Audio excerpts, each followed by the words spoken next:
The first to feel the change brought about by the Octopus King's precious organs was the Octopus King himself.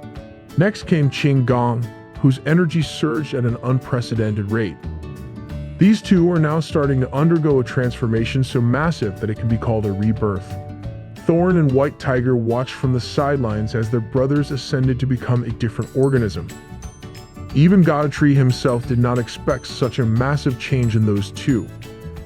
The Emperor Alligator shifted to a more draconic appearance as it achieved the second order of transcendence.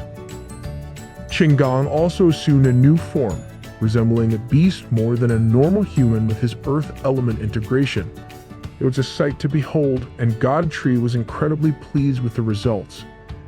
Qinggong's evolution is gradually surpassing the realms possible for humans. His aura has become increasingly vague due to the earth element inside his body. This man can feel the new improved spirit within him. Thorn praised her friend for becoming more handsome with his new beastly form. Qinggong advised everyone to step aside so he could show what he's capable of now. He concentrated his earth power on his fingertips and started manipulating the ground below. Godtree, Sparky, Bald Head, Golden Silk Monkey, and Boar watched in shock. Qinggong controlled the earth element from the ground itself to conjure some sort of structure. He single-handedly built an array of castles and buildings just through element alteration. Godtree could not have asked for a better upgrade than this. Thorn was stunned. All Qinggong wants is to hear Godtree praise his impressive skill. But the tree was just thinking about how this servant of his could rake in the money if he went into real estate. That's an infinite money glitch. Everyone gave Qinggong their praise for such an impressive showing, but he got too exhausted after using up all his spiritual energy at once. Thorn was worried that this guy might just die after showing off. Qinggong reverted to his human form and fell from his castle. He was luckily caught by a scaly hand. The newly improved Emperor Alligator could only sigh in resignation after watching Qinggong overexert himself. If it weren't for this fourth brother of his, Qinggong might have really suffered such an embarrassing death. Emperor Alligator just gave him a disapproving look for a moment.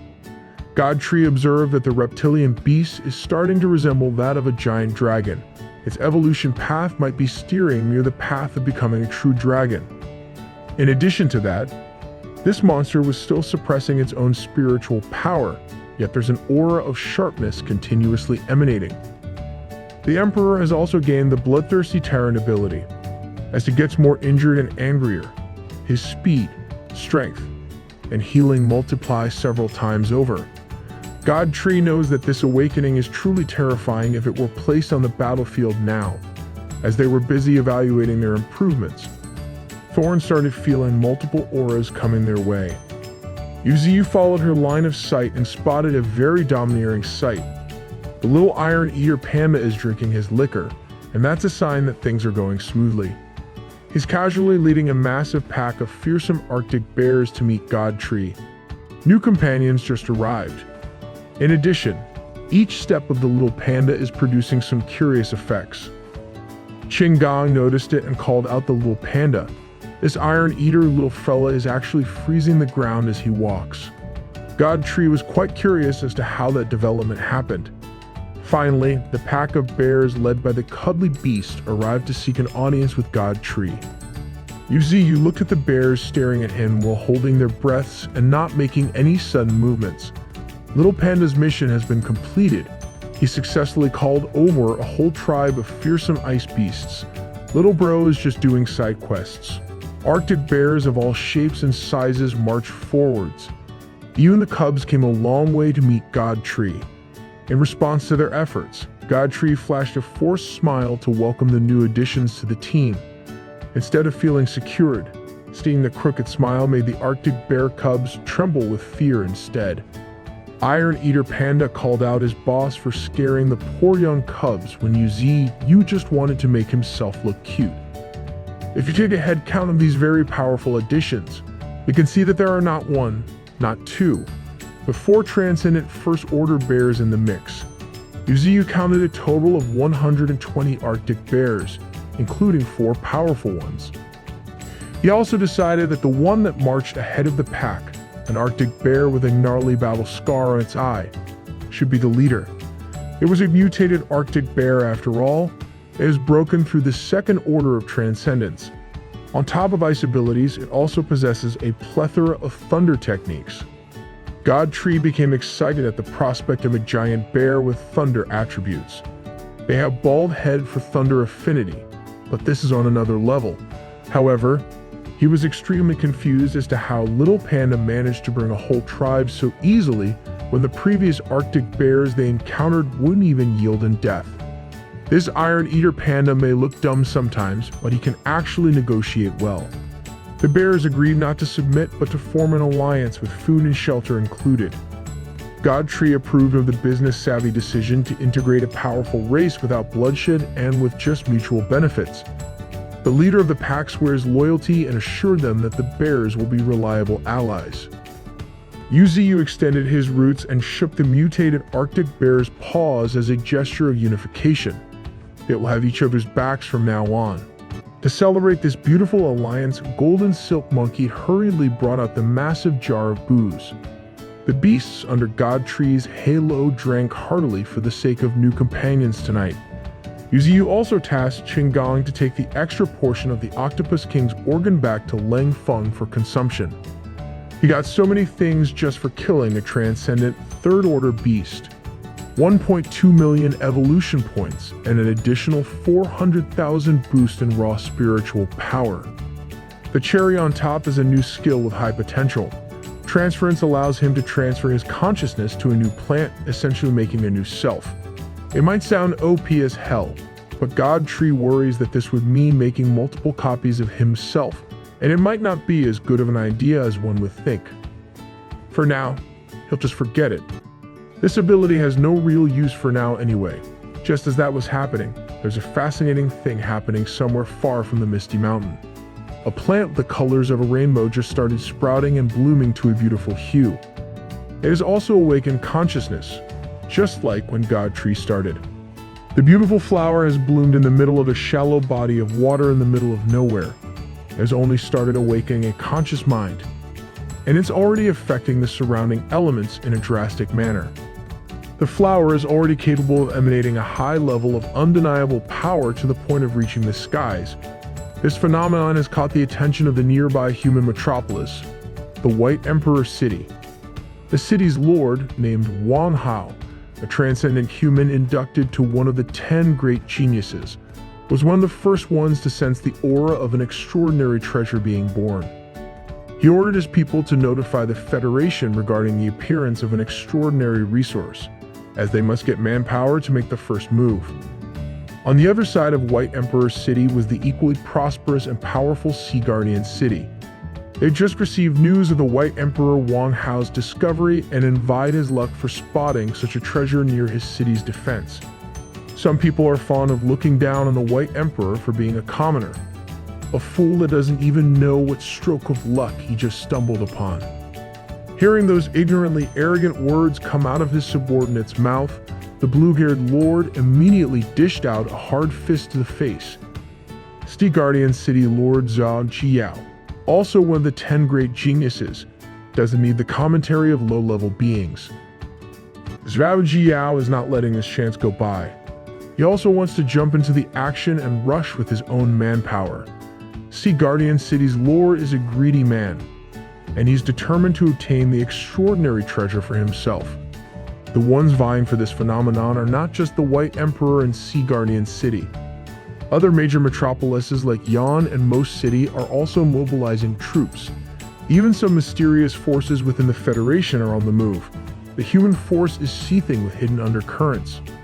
Meanwhile, Inferno City had also just received information regarding the upcoming treasure tug-of-war. The murmurs of another divine flower, no less than the God Tree appearing, have reached Shi Yaoling's ears. Her transcendent first-order servant, Kylie Huoer, is giving her the rundown of the multiple cities and covert squads being deployed to the location. She knows that this is the type of thing that moves the power dynamic of the world. The seemingly united Federation is nothing more than scattered sand in the face of greed. But all of this doesn't matter. If the humans obtain the power of this divine flower, It would be bad news for her beloved Misty Mountain. So, Shi Yaoling ordered the mobilization of her genetic forces. They'll also be striving to seize the flower's power. The vampiric Kylie Huo are scattered into the wind with his thousands of bat forms. Shi Yaoling also sent a message to one of the peregrine falcons, Achi, to relay the information to the god tree and the beasts. Achi is a fast-moving beast, so who needs internet and text messaging if you have a transcendent bird messenger? It's like Twitter, but using a literal bird. The Misty Mountains remained relatively peaceful and unaware of the massive world developments in progress. The first ones to receive the urgent news were the deadly squad of the demon cow. He was sitting on his throne, surrounded by his fearsome beast generals like the king of hell. They cannot stay idle while there is news of a divine flower that just bloomed. Since he was holding down the fort at Misty Mountains, Achi still needs to go to the northern outskirts and inform the master. In the meantime, Emperor Alligator should come back to guard the Misty Mountains for now. Time is of the essence, so Demon Cow must take action before the humans get their grubby hands on a precious resource. He'll take his battle axe and assume the role of the first responder. He's going out to scout the site. Meanwhile, the transcendent human forces have already finished preparations. Some forces have already set out for the flower harvest. Of course, the one leading the expedition as the White Emperor City elites traverse a marsh was their city lord, Wan Hao. As they get deeper and deeper into the marsh, Wan Hao warned his troops to be extra cautious as he's starting to feel that there's something really off in this place. From the moment he stepped in, he started feeling like his consciousness is being stolen away bit by bit. The place where the divine flower bloomed is nothing short of strange. The further in they go, the stronger the ominous sensation continues to become stronger. That also means that they are getting closer to the target. Unfortunately for these fools, they don't know what they're up against. A soldier named Yuan Feng started coughing heavily and clutching his head in pain. White Emperor Wan Hao did not know what the hell was happening. But it cannot be good at all. It's probably COVID. My guy. They should get that boy tested. Yuan Feng's eyes have started glowing bright green, and his veins are popping out. Wan Hao did not know the specifics. All he knew was that all of them must hurry and get away from Yuan Feng. Speaking of the guy, he just pulled out his fiery sword and started hacking and slashing away at his fellow soldiers. You don't think that Yuan Feng has gone mad, attacking his colleagues like he's seeing his most hated enemy. The mad soldier still has the capability to utilize his combat skills proficiently, evident by his masterful blade strike. Given that they've been fellow soldiers with this Yuan Feng guy, the other soldiers knew that this was bad news. That blade strike move can kill a first-order transcendent beast in one go. On the other side of the world, up in the northern outskirts, the god tree was just complaining about enduring agonizing pain while upgrading his roots to level 4. He was still reeling from the agony of getting multiple times stronger when Achi, the peregrine falcon, finally arrived with a news flash. Yuziyu was naturally curious and interested after hearing that there's a divine flower out there that possesses powers no less than his. He knows the implications of this phenomenon. It will shake the entire Federation. With so many people fighting over the potential power, every faction is taking a big risk.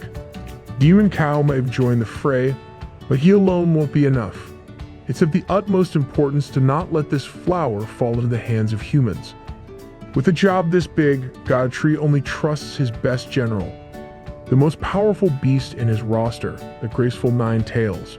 She's the only one that the God Tree can trust to secure that divine flower. The location that all forces in the world are vying for looks like a decrepit swamp with nothing special to note.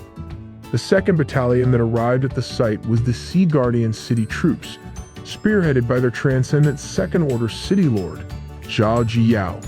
The blue-haired lord did not expect the sight that would greet them not far from the divine flower.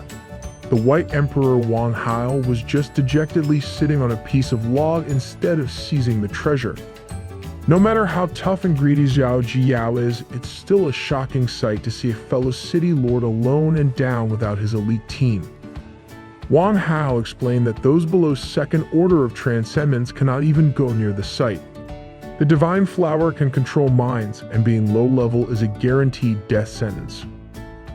Zhao Jiyao is not buying it. He refuses to believe that Wang Hao is just waiting in the outskirts to tell him this info. If there's no one else around the White Emperor, that just means that he just wiped out his own team. The look that Wang Hao gave Zhao Jiyao right after was enough proof that the White Emperor was not playing around.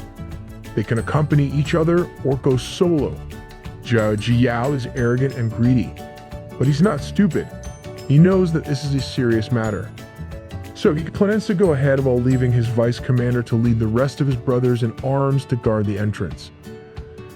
Zhao Jiyao's vice commander is a very competent man. He'll see to it that the entrance is secured. White Emperor's red aura and Zhao Jiyao's green glow zoom through the place like two powerful meteors heading for the same target. The unlikely duo traveled as fast as they could. Time is of the essence when it comes to seizing immeasurable power. While up in the air, Zhao Jiyao noticed that they are not the only ones that have gotten this close to the goal. There is a covert squad clad in black cloaks staying low on the ground and sneakily inching towards the divine flower. Zhao Jiyao's arrogance finally flared up. He thinks that those cloaked guys are just a bunch of ants trying to steal from the tiger's mouth. He intends to wipe them out all at once. This type of behavior was stupidly conceited, and the White Emperor warns the Sea Guardian City Lord to not underestimate the enemies. But the Green Lord was already getting desperate. There's nothing in the world he wants more than to get hold of the divine flower. So, the City Lord duo might look like they are working together, but they are naturally in this for themselves. The cloaked figures recognize that those two meteors were two prominent geniuses and city lords. If they follow closely behind them, they can mitigate some danger. Those dark cloak creeps are not the only ones creeping up to the prize. There's a man with a bamboo hat concealing himself in the woods. There are the ninja-looking bastards. They look like edgy cosplayers, but they're probably really strong. There's also the Golden Mask faction lurking in the bushes. The divine flower just gained consciousness, and it's already feeling unfamiliar auras increasing in number. One thing's for sure is that they're all coming to its direction. Countless eyes full of nothing but greed and desire are trying to mess with the newly bloomed treasure. And all the flowers could think about is that this situation's annoying. The White Emperor is going full throttle while slaying beasts along the way. This time it was some unfortunate rat's last day. Zhao Jiyao is not someone to mess with as well.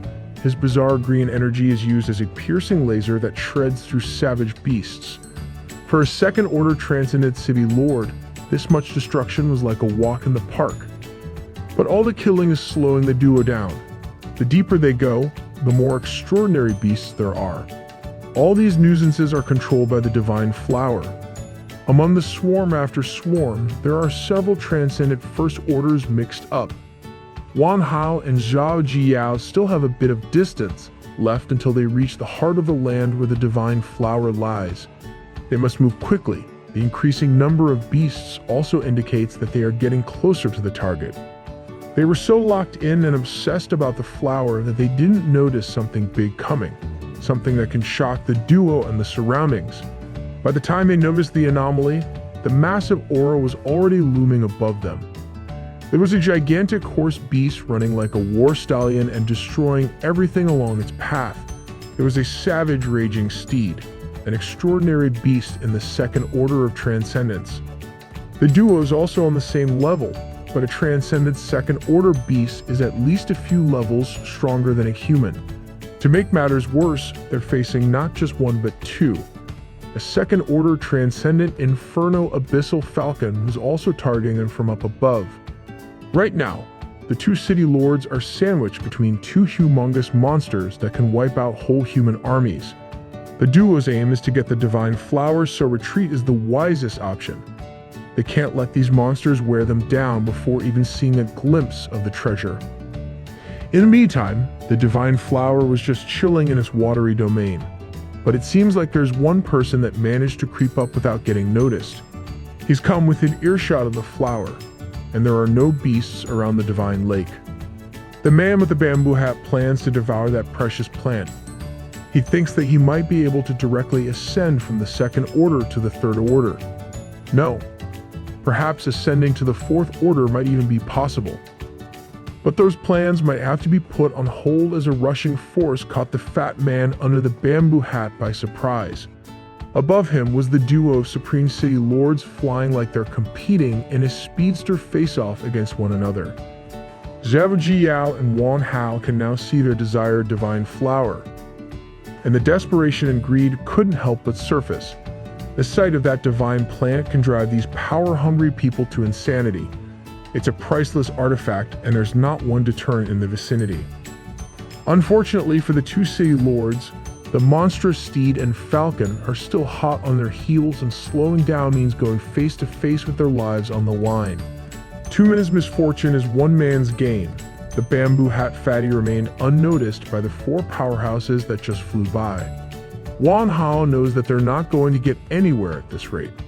He wants Zhao Jiyao to go ahead and seize the divine flower while he wrestles with the two titans. The Sea Guardian City Lord's eyes lit up with malicious joy as he was just given a free ticket to claim in the ultimate prize. Seeing this development, Bamboo Hat Fatty could not sit idly while Zhao Jiyao gets a precious power-up for free. He has jumped into the fray, matching the City Lord's speed while reaching for the divine flower at the same time. The two were clueless about the emerging threat coming from the bottom of the divine lake. A serpentine silhouette was slithering underneath. The two competitors were a tad bit too late in noticing the looming threat right beneath their feet. A colossal snake broke through the lake's surface. Its maw was wide open and ready to consume the unsuspecting victims. The serpent was fast and strong, capable of dishing out a killer surprise attack under other circumstances. But it wasn't as accurate as it needed to be today. Zhao Jiyao and Bamboo Hat Fatty managed to move their bodies out of the way in the nick of time. They thought that it was just a straight shot to the promise of unfathomable strength, but with the murderous serpent guarding the divine flower, that doesn't seem to be the case anymore. The events happening in the once peaceful territory were being observed by the Spiritual Power Monitoring Bureau. Reports say that there are 20 individuals with over 100,000 spiritual power. Among them, 8 have surpassed 300,000. Miss Director was flabbergasted with the scale of what's happening on site. She needs a visual of the powerful beings involved in this war. She ordered an image freeze to identify those with over 300,000 spirit power points. Displayed were the two city lords, the Inferno Abyssal Falcon, the Savage Raging Steed, Bamboo Hat Fatty, an image of a cow-like monster, and a woman wearing a transcendent soldier uniform. One particular image caught Miss Director's eyes for its implication. She needs a zoom on the image at the back. The Spiritual Power Monitoring Bureau is quite familiar with the cow-like monster that just joined the Divine Flower War. The demon cow is going full speed ahead, and it's not showing any signs of slowing down. This can only mean one thing for the Bureau's director. The Misty Mountains have joined the fight, and that can only mean bad news. This girl is always stressed out, literally 0 wins against the God Tree. There's also another person that the director did not expect to get involved. She didn't know that the army's supposed golden child, Miss Xiao Ling, is actually interested in the struggle for the divine flower too. Things are heating up in the vicinity of the divine lake. The demonic falcon is going crazy with its intimidation tactics. The White Emperor Wang Hao is not one to get intimidated easily though. The guy single-handedly wiped out his own army. That's hardcore. And with his laser sword-looking attack, he slashed the poor falcon's neck like a butcher chopping a chicken. The falcon lost balance and dropped to the ground, its gigantic body making a big mess of the trees around. At the same time, Bamboo Hat Fatty, equipped with an odd weapon, a giant spoon, was forced to work with Zhao Jiyao to neutralize the fearsome serpent. But even with this life and death battle, Zhao Jiyao managed to find an opening to exploit. He directed the snake's attention to focus on Fatty. The greedy city lord successfully cleared the obstacles by tricking and cheating his way to the divine flower. He has advanced to the point that there's only a few inches of water separating him from the promise of being stronger. perhaps even the strongest. Karma was a bit of a bitch though. Demon Cow has finally arrived at the scene. The Sea Guardian City Lord's grubby hands were swatted away by a gigantic war axe. The Misty Mountain representative has finally come through to execute the will of the God Tree. Zhao Jiyao tanked the hit remarkably, but the excessive force from Demon Cow's swing has sent him flying away from the ultimate prize. He was so close to greatness, he could practically smell the flower's scent a few moments ago. But now, an even bigger and badder obstacle just sprung up out of nowhere. As usual, the Misty Mountains are the best in obstructing humans from getting a win. To say that Zhao Jiyao was angry would be an understatement. He didn't expect that humanity's enemies would appear, but he's pumped to fight all out now. It looks like the City Lord could possibly back up his words and greed with an impressive innate ability to conjure up a hell serpent. It was an ethereal being that he can fully control to jump in and kill whoever he wanted. But the purple soul of some snake is not enough to make Demon Cow falter. An axe strike was all it took to block the charge. The incorporeal body immediately started disintegrating after being hacked into two. Cool guys don't look at explosions and soul fragmentations. That's just how Demon Cow moves. The stupid worm wanted to fire just one more sneak attack from the back, and it ended up eating the collapse of gravitational force. The snake's soul was nearing its end. It has gone down considerably in size, but it's still surprisingly tenacious enough to fight. That is until it was burned down by a high-temperature blaze accompanied by a fierce voice shouting "Ignite." Xiao Ling has also entered the battlefield. She even gave Demon Cow some covered advice not to engage the enemies in a long-range battle. Xiao Ling's eyes look a lot happier after seeing an old friend. She even called Demon Cow a foolish bull for not fighting up close. It's been a while, so even the tough monster could not help but terrible little after seeing one of Misty Mountain's original members. A few feet from the sweet reunion, Zhao Jiyao was being swept by tidal waves generated by the Demon Cow. The proper reunion could wait. Xiao Ling and Demon Cow can talk later. But first, they must defeat the enemies. The greedy City Lord might have lost his Hell Serpent, but he still retains some of its physical augmentation properties. Now that the waves have subsided a little bit, he can finally see that another competitor just arrived. Every human soldier knows who Xiao Ling was. Using the advice of their little miss, Demon Cow immediately closed the gap and went axe to fist with the puny human. Zhao Jiyao could not make sense of what was happening. The bullish beast was going for him while ignoring Xiao Ling's advance to the flower. Demon Cow just proclaimed that whoever hurts what's valuable to him won't make it out alive. The City Lord knows that if they continue banging their heads against each other, it won't end for about half an hour. A monster was blocking his way to power, and nothing could infuriate him more. To make things worse, Demon Cow just made him eat tons and tons of gravitational weight through the heavy blade domain. The burden of it all was unbearable, even for a second-order transcendent human to endure. But that's not all you see. This technique was Demon Cow's surefire kill shot. Gravity for control, then a heavy axe blade to the face for the fatality. The wombo combo sent Zhao Jiyao bouncing through the water like a skipping stone.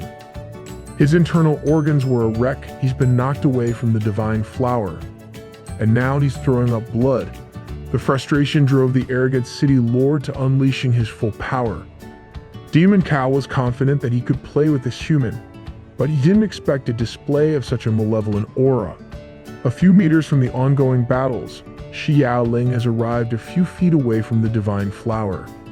She arrived last of the party, and she was still the first one to get so close so easily. Seeing the divine flower up close and personal stirred up some complicated emotions within the young woman. The flower actually chose to engage with her through a telepathic connection. The divine flower knew that Xiao Ling is not human, as both of their auras are identical. Xiao Ling conversed back, now knowing that this plant had already awakened its consciousness just like her master back then. Since that was the case, Xiao Ling decided to interact with the treasure using her true self, as Xiaoqing. Since the flower can control the bodies of living creatures, she wanted it to use her physical body Given that there are too many powerful individuals surrounding them and safety won't be guaranteed. With Xiao Qing's empty vessel, the divine flower can protect itself from the hands of human greed. This was a very thoughtful and effective plan. But the divine flower can't think of a reason why this girl was lending assistance. Xiao Qing simply answered that she's doing all of this because they are of the same kind. The Inferno Abyssal Falcon continues its brutal struggle against Wang Hao, the White Emperor, away from the flower. The man even brought out his Sith Lord lightsaber while standing on water, and the bird's still going strong. The White Emperor's biggest problem at this point was the Falcon's uncanny ability to heal up its injuries no matter how severe. A massive cut from the lightsaber can turn into nothing but blood stains in a matter of seconds. Wang Hao essentially conceded the right to seize the plant to tussle with the beasts, and he's already at a disadvantage against the Falcon in the battle of attrition. While the Black Bird was giving the White Emperor a lesson, something significant was happening just a few steps away. The feeling in sight of a massive pillar of light did not look like good news to Wang Hao at all. Even Xiao Jiyao and the demon cow were distracted by what was happening in the middle of the lake for a moment. Bamboo Hat Fatty and the giant lake snake also stopped their intense struggle to look at the source of commotion. In the spot where the divine flower was located, Shi Yaoling's body started shooting out a gleaming beam of light into the air. Next to her was the rainbow-colored plant slowly coming apart while emanating a strange power. This progression has set something drastic into motion, and it started with the lake snake. The green light possessing its eyes has gradually faded, and it recovered its consciousness. The next one up was the Inferno Abyssal Falcon. It has been under the control of the divine flower for the whole duration of the battle, and has now returned to its savage and uncontrolled state. After getting free from a mystical spell that essentially sidelined its beastly mind, the giant lake snake started going on a furious rampage. The savage raging steed has also been freed from the clutches of the plant. With the three fearsome beasts together, working under the same source of rage, the divine flower war just got a lot more vicious. Even the forces that are staying out of sight and biding for time can see that this is not a good development at all. Regardless, the aim for this battle remains the same. Get the divine flower no matter what happens.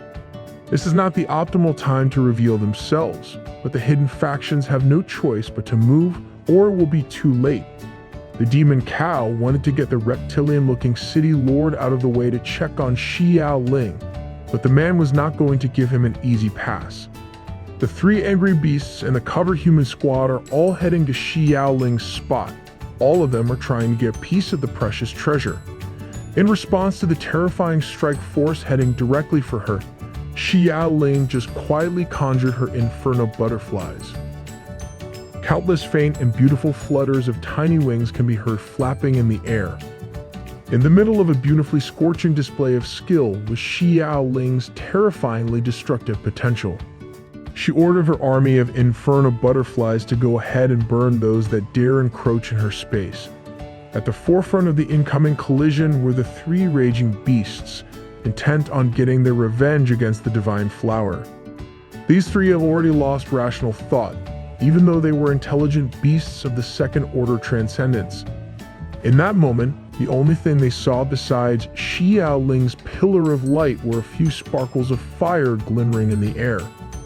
Next came the detonation of explosions after explosions that could rival nuclear power.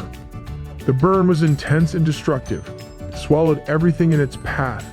No matter if it's beast or human, getting near that power was a death sentence that burns to the bones. Even those that are engaged in their fights far from the epicenter of the explosion were caught up in the impact that it made.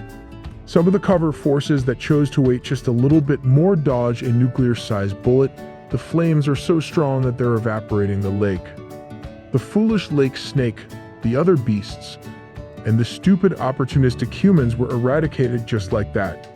Shi Yaoling's body did not even move an inch while the divine flower continues to emanate a mysterious energy. Shi Yaoling opened her eyes, and the color of her eyes had changed to a green light full of vitality. The Golden Mask faction noticed the change on the Flame Princess's eyes and assumed that she's being controlled after touching the Divine Flower directly. If it were going by the logic of things, that should be a spot-on deduction. She really does have the telltale signs of someone under the plant's control. Whatever happened, the situation has just become very troublesome for the whole human faction. The Divine Flower is still up for grabs, but there's also the rise of a powerful enemy in the form of the Flame Princess. Her spiritual power can be measured at around 400,000 points. In truth, Shi Yaoling's body really was under the control of the Divine Flower willfully. In direct vessel, the plant's soul can feel that it can get even stronger. This statement worried and caught Shi Yaoling off guard. We'll call her Flower Shi Yaoling for now, and she's jumping out of the lake for some experimentations. She started gathering energy like a character from Dragon Ball Z, screaming at the top of her lungs while her power level rises to a critical point. To complete the transformation, she even started emitting a golden beam of light once again. That's just full-on Super Saiyan at this point. Everyone stopped in their tracks and paused their battles at this point. All their attention was focused solely on the Flame Princess going full power. To those that can sense spiritual power intuitively like Wang Hao, Shi Yaoling's state was simply incomprehensible. The White Emperor did not expect that the Federation Army's supposed Golden Child was this powerful. Just the excess aura that she's emitting was bending the surroundings around her. The water of the lake was evaporating and being blown away. Mr. Sea Guardian City Lord and everyone else have always known that she's strong, but no one expected her to be this strong. It looks like her power-up process has finally reached its cap. Shi Yaoling has attained a spiritual power of 700,000 points, a realm that no human should have attained at this point in time. Bamboo Hat Fatty was under the delusion that he could go against Shi Yaoling with his measly 320,000 points, and the only thing stopping him was the wrath of the Federation. Soul Xiaoqing did not expect that the flower can do something like this, but the enhancement is only temporary. Some auras are concealed, but there are still too many powerful individuals hiding and waiting for an opportunity nearby. Moreover, there are a large number of beasts heading their way, and retreat would be extremely difficult. But even if the Divine Flower can leave with the help of Shi Yaoling's body, it doesn't even know where to go. Soul Xiaoqing initially proposed going to the Celestial Mountain, an area that humans would not dare enter for its extreme conditions. The Divine Flower is essentially defenseless with just its base plant form, so that might be out of the question. Luckily, Xiaoqing knows a place somewhere else, a place that we know all too well. The Divine Flower can always just go to the God Tree's domain, the Misty Mountains. The Divine Flower inside Shi Yaoling's body had no clue what the Misty Mountains were and what they represented. But Xiaoqing's soul was there to convince it that it's the only place where survival is a possibility. She added that if the flower is willing, it can look for the beast in the shape of a barbaric cow, and that beast will serve as a guide. But before the flower does all that, it still has one lingering question in mind. It wants to make something clear first and foremost. It wants to confirm that Xiaoqing was from the Misty Mountains as well. She just gave the young plant soul an affirming and confident smile. In the middle of the Divine Lake's chaos, the flower needs a favor from the soul of the Flame Princess. Meanwhile, Demon Cow was still wielding his war axe against the full-powered Zhao Jiao and his multiple-headed Hell Serpent. His motivations align perfectly with his weapon of choice. He wants to send the cow to hell. They have been going at it for quite some time now, and the cow will not let that happen so easily.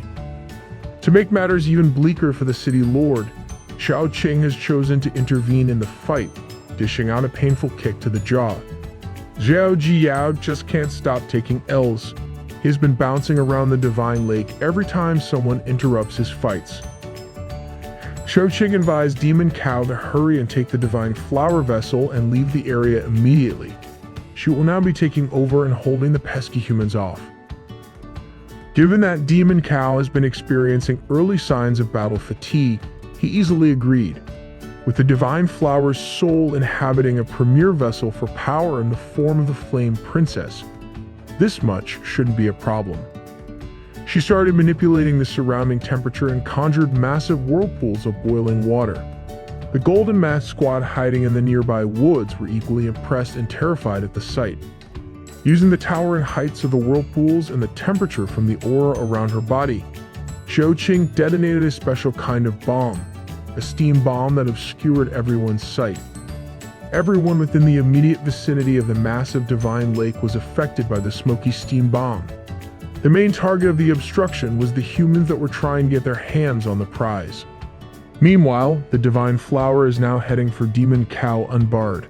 The cow heard an ethereal voice speak to him, urging him to just hurry up and go.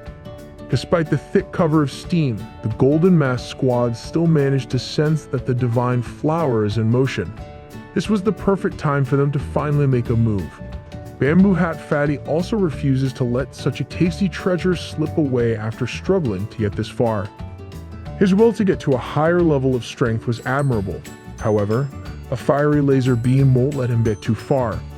Xiao Qing is going to do her job of holding off the humans, and she's going to do it well. The fierce look in her eyes suggested that these people are not even going to have the chance to touch a single paddle. Bamboo Hat Fatty has been shot out of the sky and landed directly next to the Sea Guardian City Lord. He gritted his teeth in pain after tanking a sneaky nuclear shot from the back. Xiao Qing is moving through the steam as if she can see the whole area without any problems. Xiaoji Yao and Fatty naturally have some bad blood against each other as they're competing for the same thing. But this is a bad time to hash that out or mock each other. When asked if he can defeat the Flame Princess, even the Sea Guardian City Lord can't possibly give a certain answer, as it appears to be as she's still under control. Right now, the Divine Flower has been moved, and it seems like Demon Cow and the others have also left. A few moments ago, the Divine Flower asked Xiao Qing's soul to go back to her body while pretending to be under control. She'll then create chaos to aid in the flower's escape. Given that the rescue mission is now underway, perhaps the real Xiao Qing can have some fun under the guise of being out of control. This way, she can have some free rein to enjoy herself for a little bit more while bullying some so-called geniuses. The escape from the Divine Lake is going smoothly thus far. Demon Cow and Divine Flower are effectively using the thick steam as cover. Within the ashes of the previous Inferno Butterfly nuclear explosion, rises the Inferno Abyssal Falcon back to a battle-ready state. It looks like the damn bird has built up some rivalry against the White Emperor. Having beef with an unkillable demon chicken, Wan Hao really was an unlucky guy. He's been forced to concede the Divine Flower, and just when he was given the window of opportunity to hop back in, he's being forced to fight an endless battle. Fortunately for the White Emperor, the Falcon's desire to consume and get revenge against the Divine Flower is stronger than its hate for humans. So, the black bird zooms through the air, chasing after the flower's presence. Wan Hao heaved a sigh of relief as it looks like he's not going to be locked in an endless battle. But it's not going to be a clear, straight shot for the treasure for him either, as two streaks of light made impact just behind where he's standing. It was the Bamboo Hat Fatty and Zha Jiao. The two looked like they were just beaten black and blue. They could only grit their teeth in frustration and pain for being supremely humbled. The Federation's golden child, the one dubbed as the Flame Princess, was just too strong beyond measure. Try as Fatty might, he can't see a single scenario where he wins against someone this strong. The same goes for Zhou Jiao, arrogant and conceited as he might be. He knows damn well that they are no match. Wan Hao has not faced her yet, but based on the other two's condition, he also knew that Xiao Ling is the trickiest person to go up against. Once again, the White Emperor is trying so hard to play hero, telling the other two to go after the Divine Flower while he goes up against the Flame Princess. This time, it's for the sake of humanity itself. They must not let the power of such a formidable treasure fall into the hands of the Misty Mountains. The Divine Flower holds the key to tipping the scale of the world's power balance. Meanwhile, up in the northern upskirt, the God Tree was just chilling while the Divine Flower war is going full force. He trusts his subordinates, and the only thing on his mind is if they've already succeeded on the mission. Shou Qing manipulated a fiery storm directed towards the White Emperor Martyr. The white-haired city lord tried his best to neutralize the incoming attack with a swing of his Sith Lord lightsaber. The collision resulted in a beautifully horrifying updraft of volumes upon volumes of divine lake water. Running on the sidelines were the opportunistic Golden Mask squad. They did not care about the tussle happening in the water. They just wanted to get the flower as soon as they were able. Even so, the strength of the two young prodigies fighting down there far exceeded anyone's imagination. The Flame Princess's original strength was already impressive, and the Divine Flower's ability took it to a different level. Perhaps even more surprising was that Wan Hao could actually contend with such power. If the boss and second brother of the Golden Mask squad were here, they would probably face a tough battle. Nevertheless, this opened a way for the squad to go after the treasure freely. Whether it's the Divine Flower or the Demon Cow, the Golden Mask squad, formerly known as the Dragon Guards, must capture them. In the distance, greedy humans are not the only ones attracted to the possibility of a power-up. Beasts of all shapes, sizes, and species have formed a monstrous stampede with the aim of going after the flower. Right now, Bamboo Hat Fatty and Zhao Jiyao are continuing to put their differences aside. They've united under the same hatred for the Demon Cow. Speaking of it, looks like our gravitational muscular boy is having some trouble, even though they had a running start. They've managed to slip away from the pesky humans, but are now being chased by a plethora of beasts hungry for power. Those monsters are all attracted to the defenseless flower's spiritual power. To them, it's like a potent tonic for instant strength. If the chase continues at this rate, Demon Cow would eventually be caught due to his dwindling spiritual power reserves. The rainbow-colored flower might have something to solve that issue, though, in a blink of an eye. It was as if the cow just caught a second wind. No, it was a whole power-up with regards to stamina and power. He felt a weird feeling deep inside his body. A surge of strength previously locked can now be accessed. To capitalize on that surging feel, Demon Cow primed his hoof for takeoff. His jump created a crater with how much force it generated. He blasted off to a far distance in an instant. Right now, the cow and flower duo are leaving the beastly stampede behind, eating their dust. The fatty and the city lord initially thought that they can catch up given an ample amount of time, but that might not be the case anymore. The Demon Cow ran so fast that he just left a trail of bright lights for the pursuers to look at. He traversed the massive forest in a split second while making a path of his own. Not far from where the cow was headed, it looks like some new developments are getting close. Ninetails, along with Thorn sitting on top of the flying white tiger, has finally entered the outskirts of the vast forest. The fire fox upped her speed and urged the white tiger to do so as well. She senses a bad feeling nagging her. Thorn and the white tiger promptly follow their senior's actions and kick the gear higher. To make sure that they get to the action on time, Ninetails pulled some strength from her newly upgraded spiritual power pool. The two monstrous reinforcements swirled around the air as they inched closer to the main event. Below them was the Iron Eater Panda. With no flight capabilities, the little guy could only look up helplessly. Thorn got a flying white tiger, and all he had was the mutated Arctic bear to use as a vehicle. Qinggong was also stuck on the ground, swimming through the earth with his ability. Demon Cow is continuing to utilize the Divine Flower's supportive technique as best as he can. They've even pulled out to the point that there are no visible pursuers coming from behind. It looks like they've successfully shaken them off. But now would be a premature time to celebrate, as a golden arrow almost as fast as them is zooming through the air. Thankfully, the arrow's velocity was not quite enough to even touch a hair on the Demon Cow's luscious hair. The Dragon Guard archer was quite impressed with how fast the reaction and evasion was. The cow and flower duo might have managed to avoid a powerful attack, but it looks like they will be forced to fight at a disadvantaged angle. As the archer from the high ground gets the duo's attention, the Divine Flower sensed something coming and shouted caution. Two Dragon Guard swordsmen and their golden light blade have come out of nowhere, successfully hiding themselves and executing a fine ambush. The Dragon Guards work flawlessly with each other as they dish out a cross slash. The next thing you know, Demon Cow's blood has been spilled throughout the dirt. It was not enough to cut deep, but it hurts enough to make the demon bleed. Right now, it's a 3 versus 2. And those 3 are experts in preparation in their field.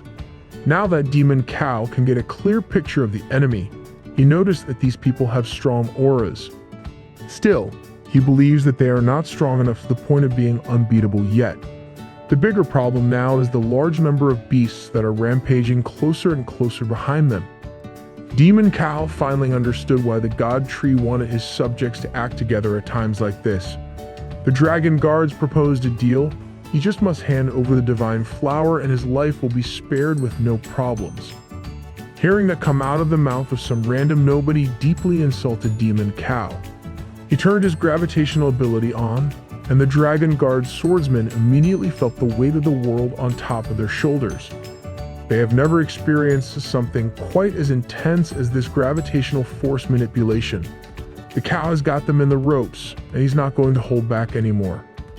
Try as they might, the swordsmen could not even move an inch as the downward force is forcing them to kneel. The Demon Cow has pulled out his trump card, the grin. He's turning himself into a celestial body while constantly increasing gravity. Even the divine flower was getting scared as it does not know what the big guy was doing. Demon Cow was lost in the sauce. All he could think about was that this was not enough yet and he needs to be stronger, a lot stronger. He stretched his technique to the point of generating what looks to be a black hole where he was standing on.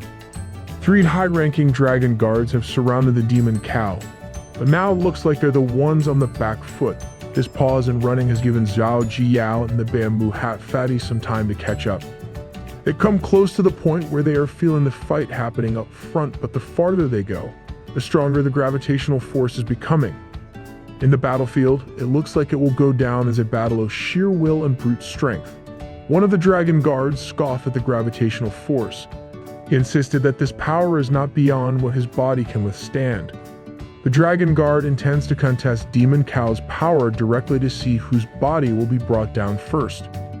Demon Cow ramped up the power even more in response to that.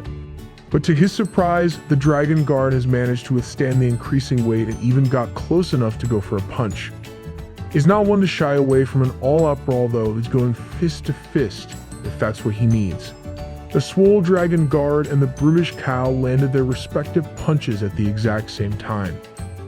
The golden-masked mad lad finds it more fun to use his fist when fighting with beasts.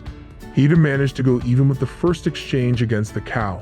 Right now, it's like this anomaly of a human has broken free of the gravitational force as he activated his supreme ruler fist technique. He rained down countless punches like a JoJo character with his heavy mechanoid fist. Seeing how well his attacks landed, Dragon Boy had the audacity to talk trash to the Demon Cow about how much stronger he is. Before he could speak another disrespectful word, a blindingly fast fist was already buried deep into his face. It was an uppercut to end all uppercuts. It was the type of punch that would take a normal person's head off. The cow's not done yet. The rage and disrespect he felt won't be corrected with just a single strike. So he's going for a downward body blow that would surely scramble the Dragon Guard's internal organs. Getting hit by that punch felt like catching a falling meteor at point-blank range with how vast the crater the impact created. His teammate was getting violated, so the Dragon Guard archer stepped in to shoot a demon-breaking arrow from his bow. It was an incredibly formidable attack, and the cow can't just tank the hit, but he can certainly catch and stop it with his bare hands. In an effort to stop the deadly tip of that arrow from puncturing his face, Demon Cow was swept by its momentum, and while he was busy stopping one attack from the front, the other Dragon Guard was gearing up for a sneak attack from the back. The cow felt the swift presence behind his back a tad bit too late. A blade was already locked onto him. A purple glowing sword has lodged its sharpness throughout Demon Cow's back. Thankfully, the third Dragon Guard was a noob. He had the golden opportunity to end the fight, but could not cut deeply enough for a kill shot. All his sneak attack accomplished was angering the already furious cow even more than he already was. So Demon Cow got a little creative and used the demon-breaking arrow in his hand as a spear to absolutely wreck the Dragon Guard. It's not called a demon-breaking technique for nothing. Using it against a human was quite overkill. Even so, the failed assassin dragon guard still had enough juice to lift his purple blade and stop the arrow. But right now, his precious sword is out of commission. From the high ground, the archer watched as his 7th and 8th brothers suffered some convincing losses. He felt frustrated that none of their preparations worked, so he might as well just rain down golden arrows and hope that a few hits. Demon Cow has been depleted of energy and wounded all over the place. Now he needs to deal with a rain of arrows. A rain of golden arrows so packed and plentiful you would think that the stars in the sky were falling directly onto you. When the sharp rain came down, it came down hard and strong, a large-scale attack concentrated on a single target. The Golden Guard archer was not slowing down either, he just wanted to kill the beast no matter what happens. It was a complete domination demonstrating the importance of having the high ground and range advantage in certain battles. Divine Flower needed to step up or it'll become defenseless once again. Free for the Dragon Guard's taking, so it utilized its energy to stop the volley. Flower tried to infiltrate the mind of the archer, and it certainly put a pause on the rain of golden arrows. But the controlling ability is not working at all. The Divine Flower's ability can only impose a bit of mental suppression against the archer. After getting stunned for a second, the Golden Guard knew that the flower tried to do some mind tricks against him. That quick second of stun and diverted attention was enough to spell a very grim fate, though. Demon Cow equipped his war axe while countless arrows are protruding from his body. He resolved himself that even if he has to die, he will take this irritating archer down with him. It was at that moment the archer knew he messed up. He could only curse himself for giving an opening for the opponent to exploit. The next second can be characterized as messy and powerful. The bloody and wound-covered Demon Cow has destroyed a portion of the cliff with his axe, but there's no dead archer to be seen in the rubble. He turned around to see what happened only to spot that the 3 Dragon Guards have reunited. After an intense exchange of multiple attacks that would have destroyed an ordinary beast or human, the battle is back on square one. One thing's for sure is that the beast is downright terrifying. It's just a mere second-order transcendent, and yet it's on par with 3 Dragon Guard elites. Taking that slash to his back has left quite a slow-acting injury, and it's showing signs of effect with how Demon Cow is struggling to stand straight. As the Golden Brothers were thinking that they're now holding the advantage, the Beast Stampede along with the other humans have finally caught up. This is not a good development for either the Dragon Guards or Demon Cow. The unlikely duo of Zhao Jiyao and Bamboo Hat Fatty are deeply fixated on just taking the treasure and running themselves. The Beast Wave, on the other hand, is just operating on instinct at this point. Whoever gets to the Divine Flower first gets to devour its power. But it looks like everyone's plans are just about to be trounced once again. A pillar of pure flame shot down from up above. The Dragon Guard recognized the intensity of this unique flame. It came from Misty Mountain's #1 general, a pure spiritual energy with a blazing attribute. Ninetails has joined the fray, and she's ready to make some fried beasts for human. Mozilla Firefox is about to pop off. Ninetails has coalesced the pillar of fire into a sweeping wave of flames spreading out everywhere. Zhao Jiyao and Bamboo Hat Fatty were separated from everyone else. The fire has segmented everyone by their groups. The Beast Stampede has also been barred from advancing even further. The Divine Flower turned to the big fellow, afraid that they might have much more formidable enemies now. But Demon Cow just looked up in the sky with a meaningful gaze. He reassured the flower that it's fine, and that they are safe now. For the most formidable beast of the Misty Mountain has come out to play. Every transcendent human soldier worth their salt knows the monsters of the Misty Mountain, especially the Fire Fox. Bamboo Hat Fatty started deliberating his next move. They had worked so hard to force the mutant cow into a corner, so it's hard to give up now. Ninetails is floating up in the air, unbothered by the array of opponents that have their eyes all up on her. The Divine Lake Snake knows that the beast in front of them is not just someone to mess with. Still, once you see the Divine Tonic that can put you on a whole other level, instincts would just take over and the tunnel vision kicks in. That's exactly what happened to the divine lake snake. Desire has taken over the creature, and it wanted a huge one too. To everyone's surprise, it wasn't fire that stopped the snake's charge. It was a gigantic palm made up of pure earth. The snake immediately retreated fearfully after banging its head on an unknown and strange soil formation. The hand then contorted and transformed to a wave that intends to swallow the confused beast wave whole. From an earthen hand, the formation has transformed into a sturdy dome that imprisoned countless fearsome beasts. Qinggang has arrived at the scene with his newly unlocked form activated. His control of the earth element has reached a different realm. He used to be just a guy that can strengthen muscles. Now he can bend a primary element at will. As that was happening, the muscular dragon guard wanted to take advantage of the chaos to mount a sneak attack behind Nine Tails. They've worked so hard to snatch the spirit flower, and they won't let some misty mountain beast stop them. He pulled out his best technique while Nine Tails was exposed, the super tyrant machine gun blow. The fox turned around calmly and declared that the man was seeking death as she fired off a counter full of disdain. It was punches versus infernal fire. Who do you think wins that one? The dragon guard felt his fists and arms burn up like they had never felt before. The temperature that the attack emitted was equal to its powerful pushing force. Everyone down below saw how fearsome the fox can be. The city lord and bamboo hat fatty were probably questioning their life decisions by now. The muscular dragon guard that Demon Cow went toe-to-toe with was brought down dead in just a matter of seconds. The remaining golden mask freaks started freaking out as they saw their 8th brother's corpse getting desecrated. Nine Tails, just like everyone in this war, is just at the second-order transcendence. But the gap is still too big. Just one move easily erased a Dragon Palace guard's life. Unfortunately for the human forces, there are still more beasts pouring in. The Misty Mountains cavalry.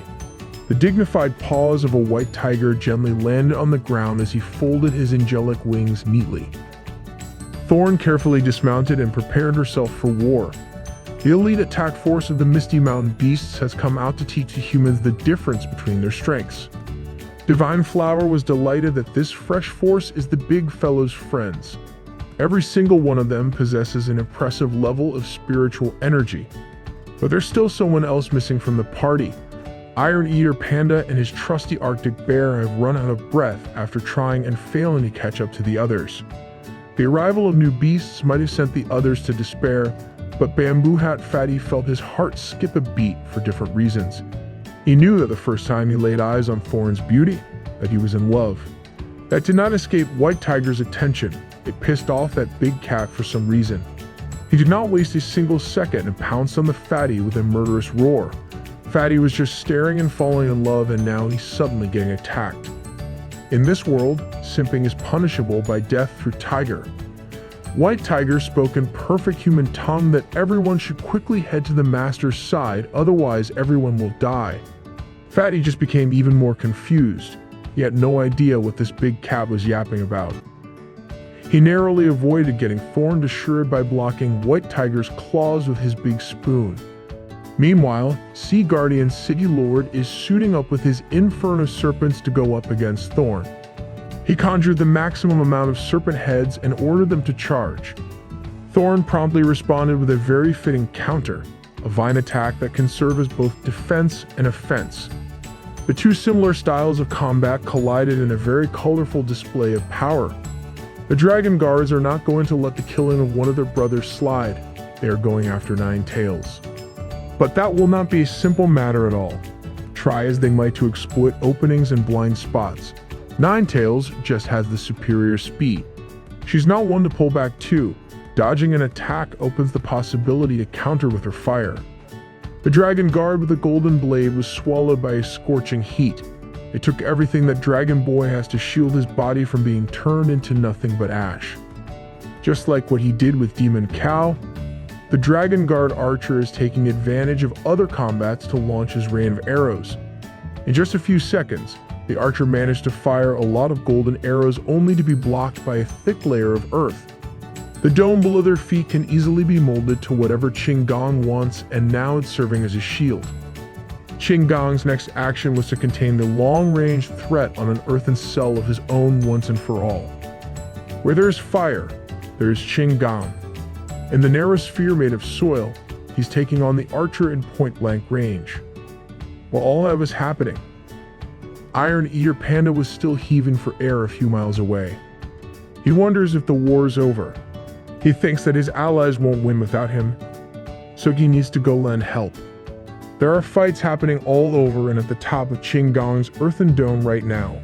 Divine Flower complained that Big Fella's friends just came to fight as soon as they got here. No one's even protecting them at this point.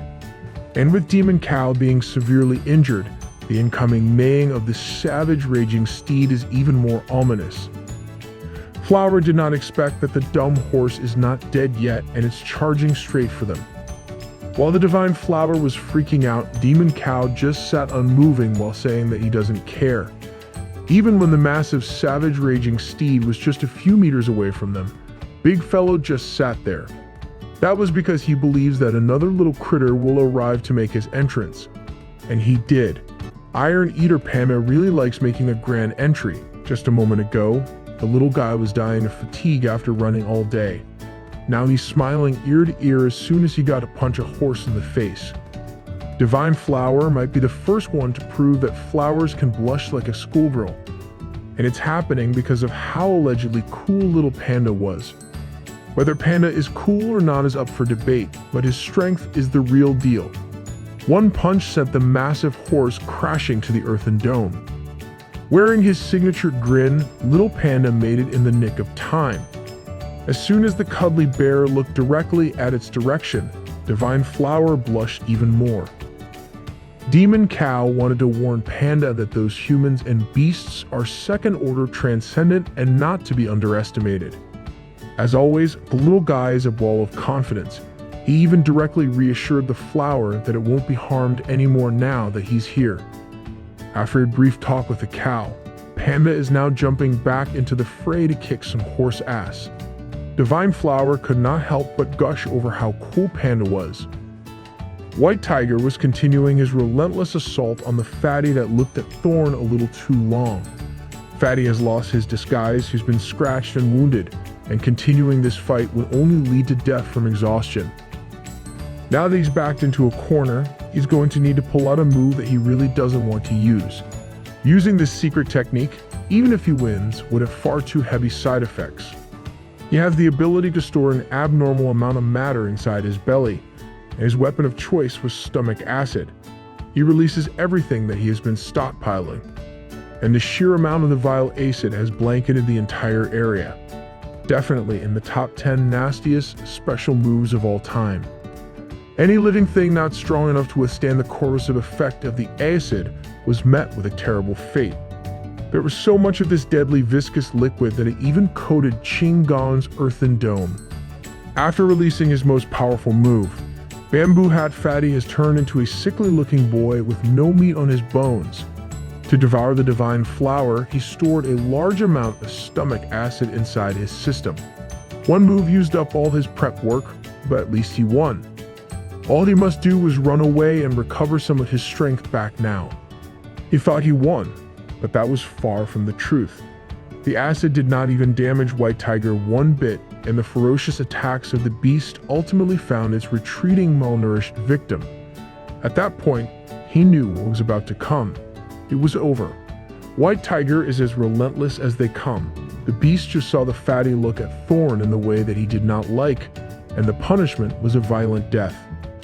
On the top of the earthen dome, Qin Gong made quick work of the high and mighty Dragon Guard archer. Without the high ground and range advantage, it was basically a one-sided slaughter. It took a while, but Qin Gong had finally trapped the guy in an inescapable and painful torture formation. The archer admonished him and Thorn for being a traitor to the human race, cursing their formidable strength but aligning with the Misty Mountain. Qin Gong has made his peace with his decisions long ago. And for this matter, he has no further comment. The Dragon Boy Archer met his gruesome end, impaled by the earth. There's only one more Dragon Guard left alive. and he just watched his ninth brother perish. Fortunately, or unfortunately for him, he might be following his brothers very soon. Ninetails did not like the fact that the enemy is not even respecting her enough to pay attention while engaged in a fight. The fox was about to go in for the kill shot, but the dragon guard was surprisingly gathering energy for a big dazzling attack. It was a massive golden energy sword slash that Ninetails could easily deal with, but Little Panda wants to hop in and spice up the fight. He thinks that this pathetic sword slash doesn't even warrant a dodge.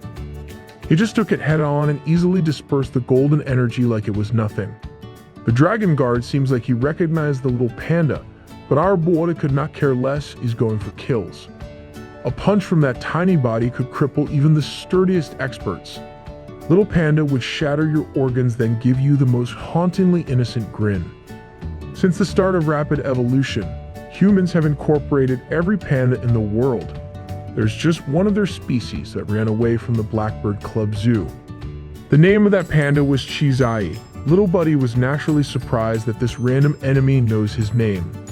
This last dragon guard told Little Buddy that his brother would be furious if he knew about him being a part of the Misty Mountain. Iron Eater Panda's lazy brother might have taken the human side, but he's his own man. Here comes the dragon guard, tempting Little Buddy to leave the Misty Mountain to reunite with his family. Hearing that has painted a complicated expression on Little Buddy's face. The last Dragon Palace guard is trying to entice Little Panda to leave the Misty Mountain forces and to defect to the human side along with his brothers that have already done so. Otherwise, in the future, it would be inevitable that he would have to eventually fight against his own flesh and blood. No one who has a close relationship with their kin would wish for that. Iron Eater Panda heard the case that the Dragon Palace guard laid out in contemplative silence. But in the end, he just flat out refused the offer. The Golden Masked cornered enemy did not expect that his expertly laid down enticement did not work on the little guy. Little Panda does not want to betray the God Tree at all, but he also does not want to fight against his brothers. But if that day really comes, he will gladly lay his life down and fight with all that he has against his brothers. Knowing that negotiations have completely broken down, there's nothing else better to say.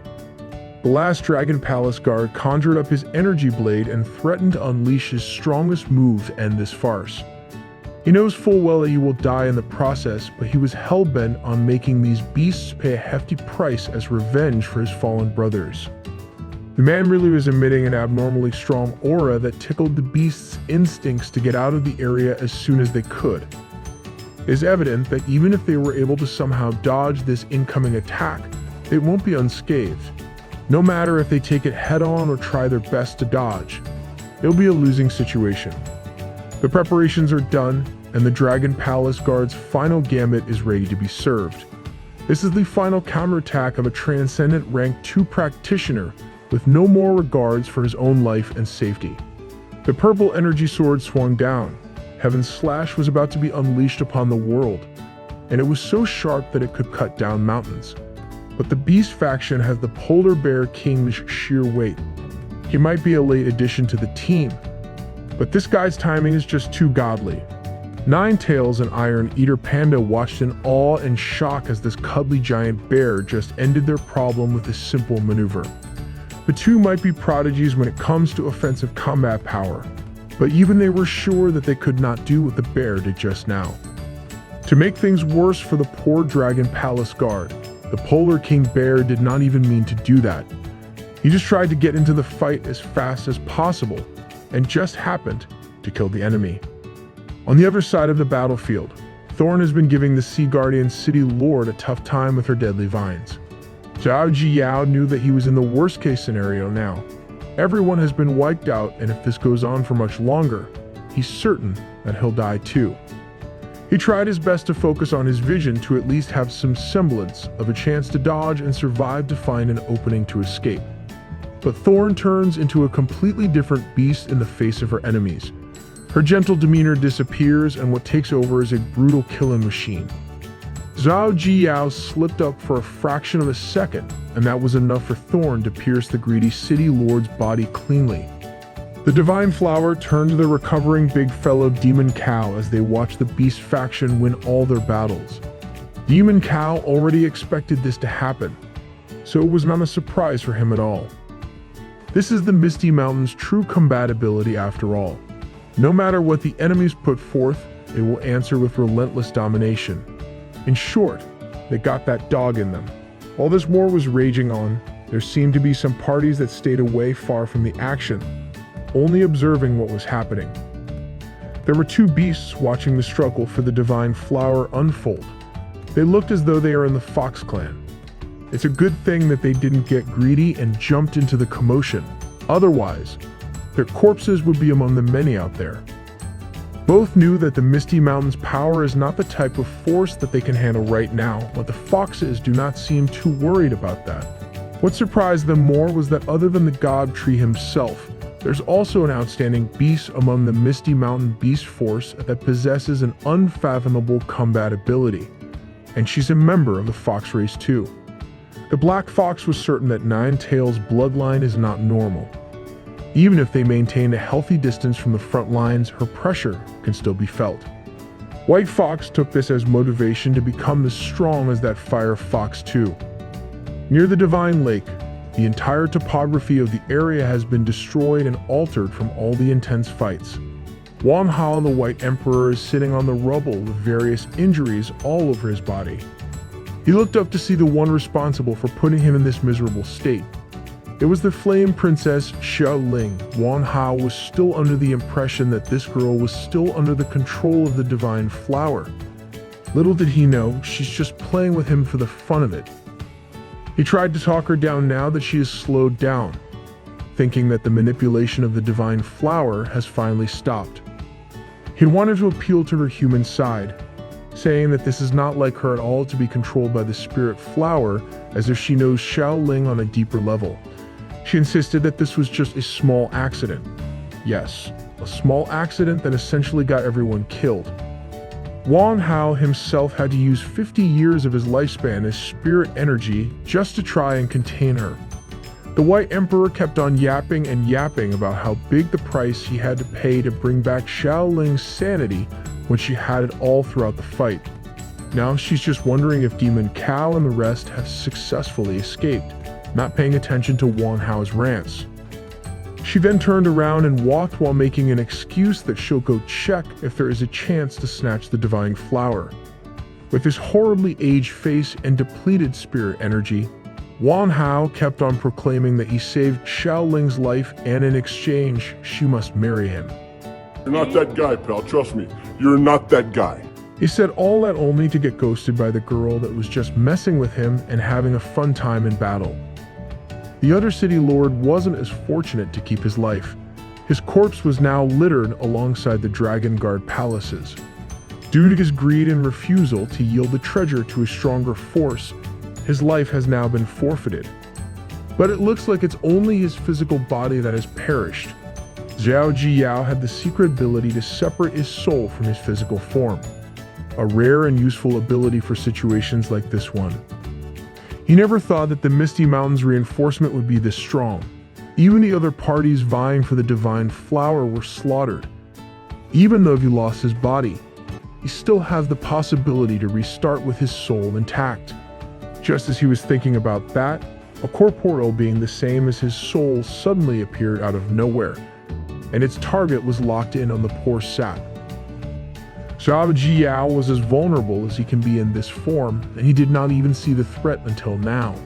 At the end of the day, even his only hope of starting over was devoured by the spiritual form of the centipede. Of course, that centipede belongs to none other than Xiaoling. Zhao Jiyao is double dead now, in body and in spirit.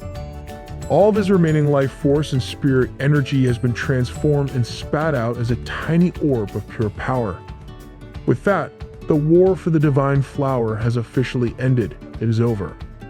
The next day came, and the news of this excursion shocked the entire Federation. Experts that went to snatch a precious treasure were wiped out. No one survived. Dragon Palace guards ranking 7, 8, and 9 have been confirmed dead. Genius Zhao Jiyao and the Food City's city lord died in battle. The Federation also suspected that the Flame Princess Xiaoling was dead, but her remains aren't found in the scene. The same goes for White Emperor Wang Hao. Apart from everyone that has died in battle in brutal ways, their whereabouts are still unknown. Right now, the human forces are in shambles, and the entire Federation is in dire straits. They just cannot stop catching elves one after another. Not only has there been an outbreak of rats, and this is not your typical rats, they are rat beasts that grow up to the size of a damn building. Even the wolf packs have also come out of the woodwork to attack and wreak havoc on numerous grassland tribes. At the moment, the relentless beast invasion coming from all angles has amassed a death toll that totals 30,000 and still counting. It seems like Xiao Ling and Wang Hao have finally returned a few days later, both with varying degrees of injuries. Furthermore, the investigation team has discovered something disturbing in the Withered Wood Forest. Creatures with mutant beast characteristics that resemble humans have started popping up. As far as the Federation leader knows, they should have stopped the genetic experiments on artificial life. So, it is news to him that someone had initiated the unethical genetic experiments again. After some investigative work, the team found that all the data from the Genetic Force's original base had been stolen. All the informed experimental personnel have gone missing with the records too. They either met their end, or worse, they might be being held against their will to continue the research. News from the other side of the world was equally, if not more, dire. The Australian administration has sent over footage of a gigantic ancient creature rampaging and destroying cities across the country down under. They already have a death toll of 100,000, and it is continuously rising. Now, the entire human population in Australia is barely hanging on by a thread. Bro, imagine all the beasts that have evolved in the wilderness of Australia. They already have killers there in the real world without the spiritual tide. What's more pressing is that the Coastal Defense Forces of the Federation just sent a message earlier today that the ancient creature is not heading towards them. It is traversing the vast oceans with the land of the Federation in mind. And in a month, it will make its inevitable landfall. Now, all the regional commanders are in meetings trying to figure out how in the hell are they going to handle this matter. The Federation head already knows that he would not like the answer, but he still asks what's the approximate level of that creature heading for their land. 2 months ago, the data that they've received indicated that it was a beast of the Third Order. But the latest update today revealed that the information from 2 months ago is now obsolete. That mysterious ancient beast has already broken through the Fourth Order of Transcendence. Hearing those words almost made the headstrong leader buckle on his feet. This is currently the most powerful anomaly that the world has ever discovered. Be it in size or level, it is one of, if not the mightiest beasts in existence. And that's not even considering the fact that it could become even more powerful in a month when it reaches the inland. This beast is already more powerful than the creatures in the Misty Mountains. This is the type of threat that demands the summons of all available and retired officers regardless of their rank. Everyone needs to be informed in a meeting that will decide whether the Federation will still exist a month from now. The head also wanted to address this issue to the public, so he wants a scheduled national conference for the day after tomorrow. When his officer tried to bring up the issue of Misty Mountains capturing the Divine Flower, the Federation head stopped him. He did not even want to think about that now. They can wait for a month and address it if the Federation manages to survive somehow. Meanwhile, the God Tree was just literally chilling in the cold of the northern outskirts. Bald Head has been assigned as a babysitter for the mutated baby beasts, and he was not enjoying the job one bit. The twin-headed wolf pup's nose started itching, and that does not sound like good news for poor Bald Head at all. Since he's taking care of extraordinary beasts, he must deal with extraordinary issues, like accidentally being set on fire from a simple sneeze. Bald Head was strong, but these abnormal mutated baby beasts are too much for him to handle. They will literally turn him bald at this point. The two-headed wolf pup felt bad that he set their caretaker on fire, so the next logical thing to do is freezing the poor guy, encasing him in a solid block of ice. God Tree was just watching from afar, and I'd be certain that not everyone can just play and take care of these babies. After the last kidnapping incident, He had this kid, Bald Head, bring the baby beasts here in the northern outskirts for safety's sake.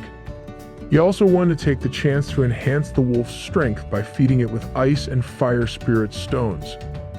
The mutant Saiyan wolf is a two-headed first order of transcendence beast that has the innate ability called elemental twins, letting it govern fire and ice.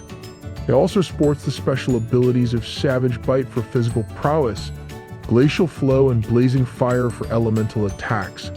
And each of its heads can think independently with multiple consciousness. As for the giant mutant green snake, a three-headed first-order transcendence beast, it possesses the innate ability of immortality. It has the venom, scaled armor, and abnormal growth special abilities too. But what piqued the God Tree's attention is the special ability of aquatic combat proficiency. He thinks that for the sake of better development, the mutant green snake should be in the sea. To make that happen, he immediately called on to the orca. The orca that dared to mount an attack to him all those days ago has now been inducted to the beast force. Ever since the God Tree tamed this creature last time, it pledged allegiance to him along with its whole clan. This is also the first time that he has tamed marine creatures, so that is a significant milestone. As for the snake, he's confident that the orca clan will be a suitable group to entrust with the cultivation of the mutated beast. They will take good care of the little guy. These orcas look fierce on the surface, but its voice is so sweet and sycophantic. The kind of voice that will make you really want to give it a few slaps here and there. That is kind of sussy, not gonna lie.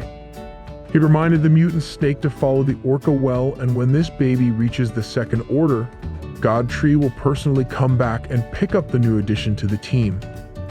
As the orca swims off to the ocean, both the snake and the God Tree are looking forward to the day that they will meet again.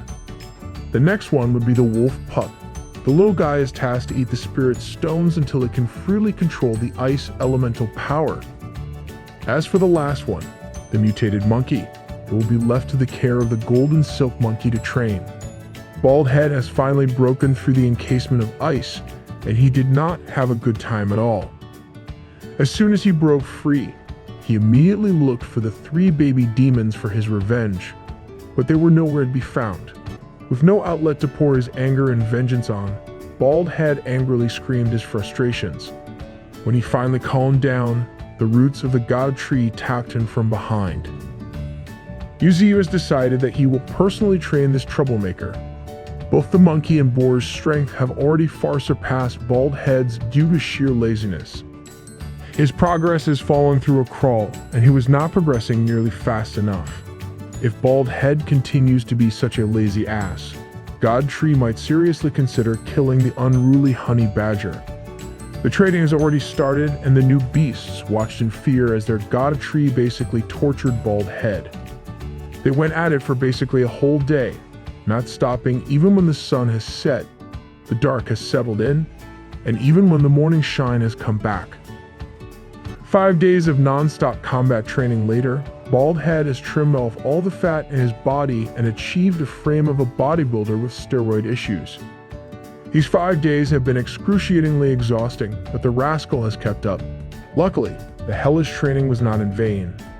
Now it is certain that anyone below First Order won't be Bald Head's match anymore. After that, one of the Peregrine Falcons just arrived in time to deliver news.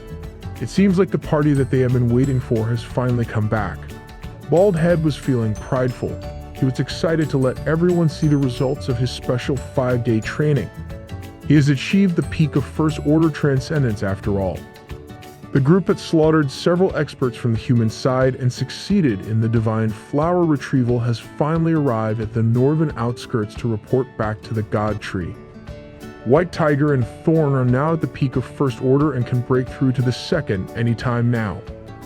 While Demon Cow, Ninetails, Qinggang, Polar Bear King, and Iron Eater Panda are all at the second order of transcendence, miles ahead compared to Bald Head. Now that he's looking at it, the 5-day special training was hardly anything to be proud about when compared to the other beasts of the Misty Mountain. Bald Head's inflated ego took a big hit, and he was now back to his old self. The God Tree's eyes were locked in on the colorful petals of the divine flower though. Now that everyone has gathered, it's time for the God Tree to receive the complete account of what happened. His eyes could not move away from the colorful divine flower that everyone was fighting for, to the point of costing some of them their lives. He used his system to open the attribute panel as curiosity got the best of him, wanting to see just how extraordinary the flower really is.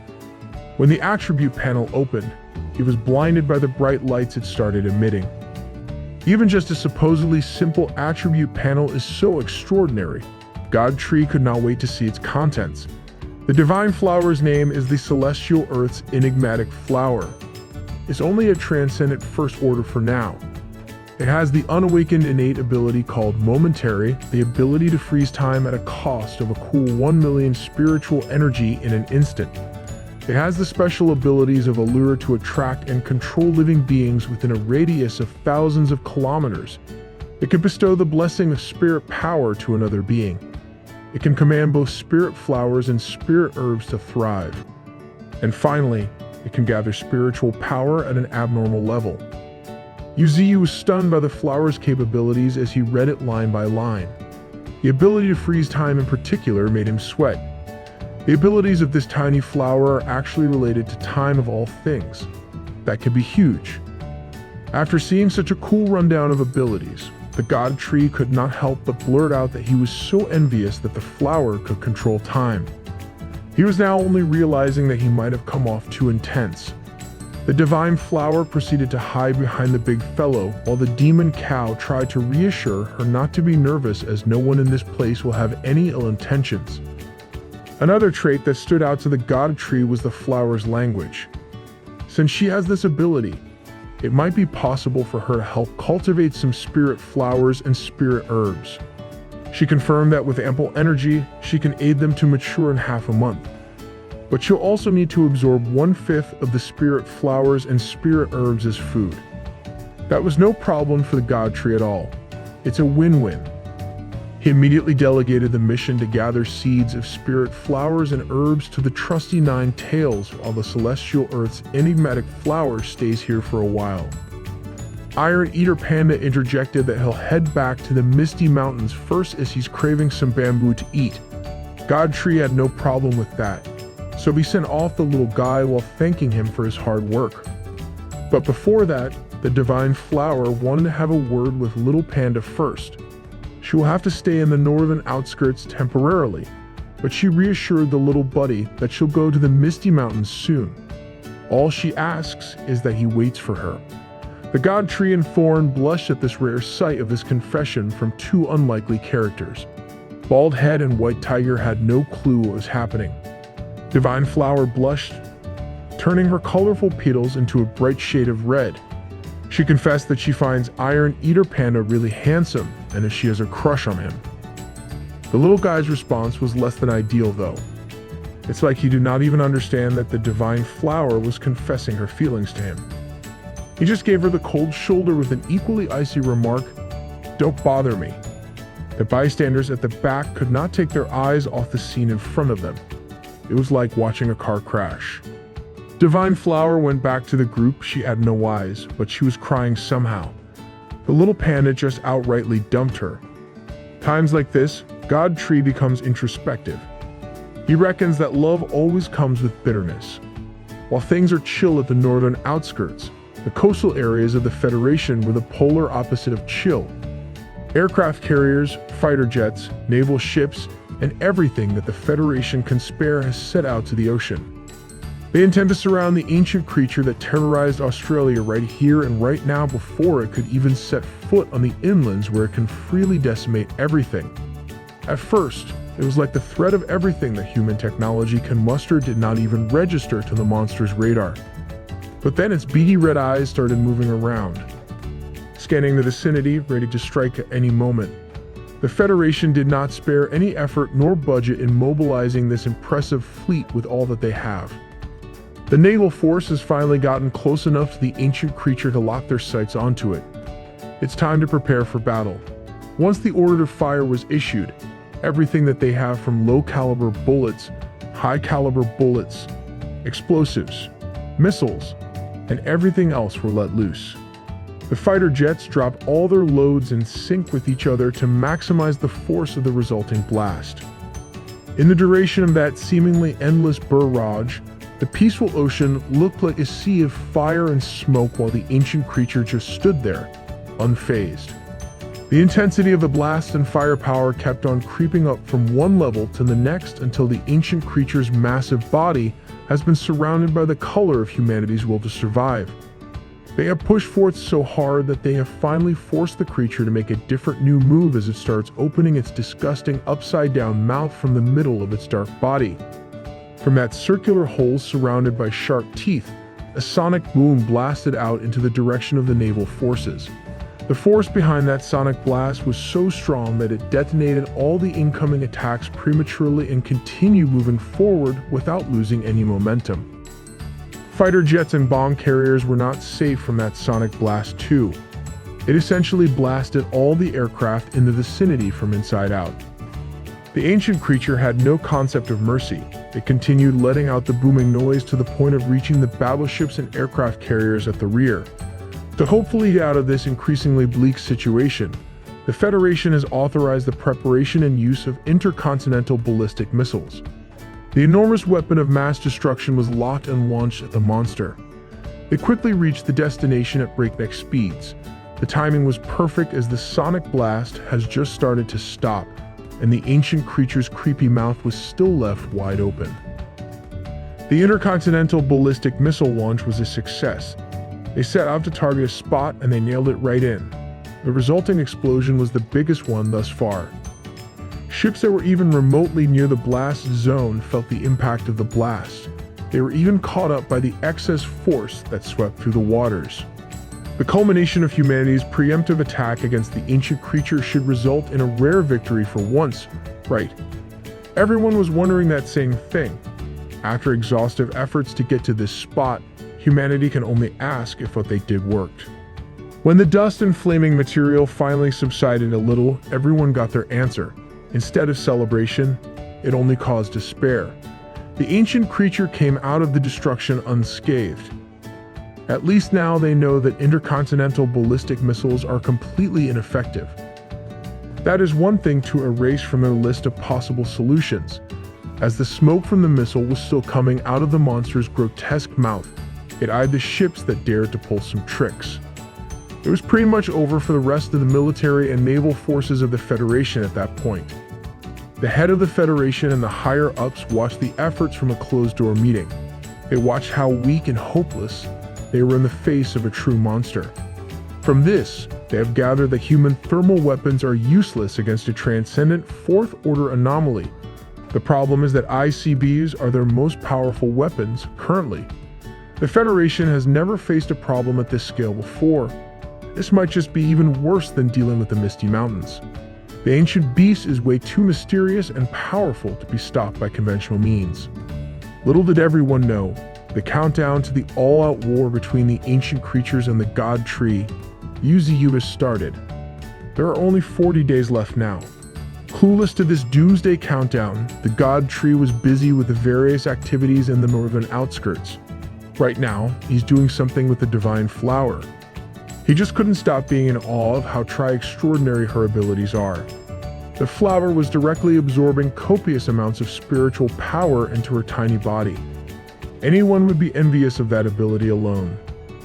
While he was thinking about that, a prompt appeared in front of him saying that an unidentified power has been detected. He was given the option to spend 100,000 evolution points to unlock. This was a pleasant surprise. A new ability is always an automatic take for the God Tree, so he excitedly confirmed its activation. To his surprise, he just unlocked the innate ability of Temporal Pause. He can now freeze time the cost of 1 million spiritual energy upfront, but his current application level limits him to 0.01 seconds. With the assistance of the Celestial Earth's enigmatic flower's power, he has also unlocked the ability to control time, even though it is still at a minuscule level. She transferred all the gathered spiritual power directly into the God Tree's body, allowing him to obtain the new ability. In doing so, she now appears to be on the verge of death, with all the paddles withered. The divine flower insisted that it's all good and that she just needs some rest, but her cough is starting to sound like she's about to die soon. Yu immediately extended his thick and long vine and covered her entire body with multiple drops of his essence of life. What do you mean by that? The miracle substance made it so that she suddenly doesn't feel tired anymore. This liquid really is a magical cure-all. God Tree is pleased that he can also flex his overpowered abilities in front of the overpowered flower. Time stop is temporarily set at 0.01 minutes at the cost of 1,000,000 spirit energy units. It is very useful but very difficult to use perfectly. The 1000th comprehension clause makes it seem like he can always increase the duration later though. This was a pretty good pickup for just a few minutes of work. Both he and the divine flower were hyped to continue their cultivation while Yu takes care of recovery. Back in the Misty Mountains, it looks like the beasts have managed to pilfer a product of human technology. It's not a weapon or anything. It's better. A projector. Iron Eater Panda saw Qinggang setting up the thing, and he explained that he's preparing some sort of movie night. It's one of the ways humans entertain themselves after all. He brought these devices all the way from Qingfeng City. Now they can watch any movie if they connect it to a smartphone. The problem is that the signal in the Misty Mountains is not very strong. Little Panda was quite familiar with the concept, as he used to hear humans talk about this stuff back when he was in the zoo. Despite the challenges in the signal, Qinggang managed to make it work, and the first thing that the two watched was some sort of martial arts action flick. Seeing and hearing the commotion on this side of the woods, Bald Head quickly followed to watch alongside them. It looks like Little Panda and Bald Head have very similar tastes in movies. The next thing you know, more and more beasts started gathering. It was starting to look like a proper movie night with friends and brothers. Qinggang noticed that these beasts are even way more excited than he is. When the next film entered its climax, it was like a whole mountain has come down to watch. All their attentions were engrossed in the main character's dramatic monologue. The little Iron Eater Panda even wept at the powerful dialogue and acting that he just watched. But their quaint movie night was interrupted by a tab of breaking news opening. It was a nationwide broadcast of Jiaer City being under the looming threat of an ancient creature. The city has already declared a level 1 emergency alert in response. This breaking news immediately caught Iron Eater Panda's attention for some reason. He told Qinggang to take a closer look at the news, and he obliged.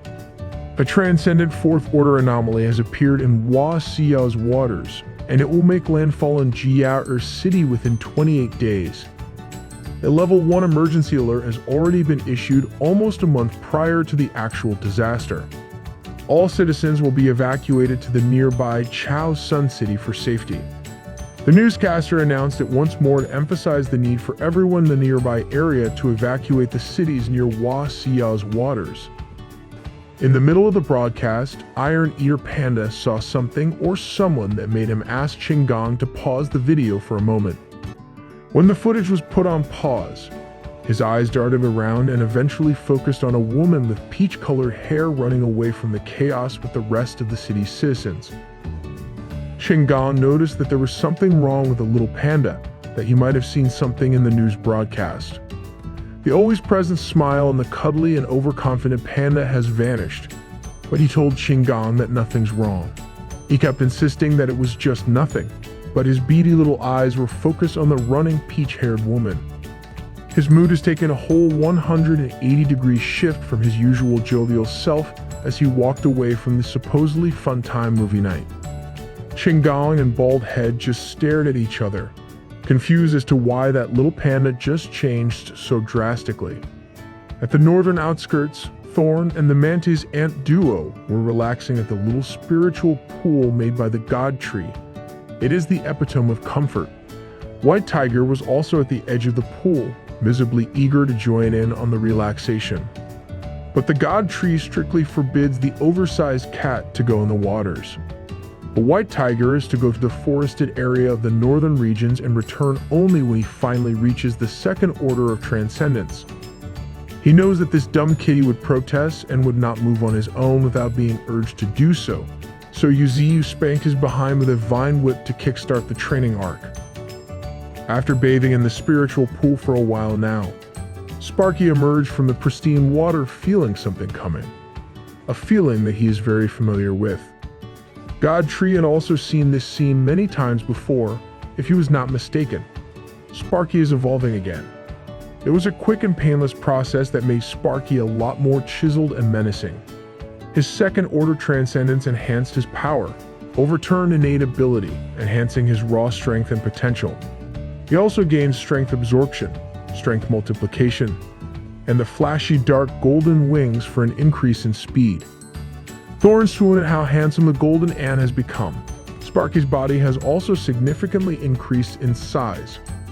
For just being a landlocked assassin, he has gained access to a whole new playing field with the addition of the ability to fly. Sparky faced the God Tree and respectfully proclaimed that he has become stronger yet again. Looking at the skill description of strength multiplication, it allows Sparky to consume a large amount of spiritual to convert into strength that doubles every 10 seconds until his body can no longer bear it. This effect will disappear once hit by an enemy.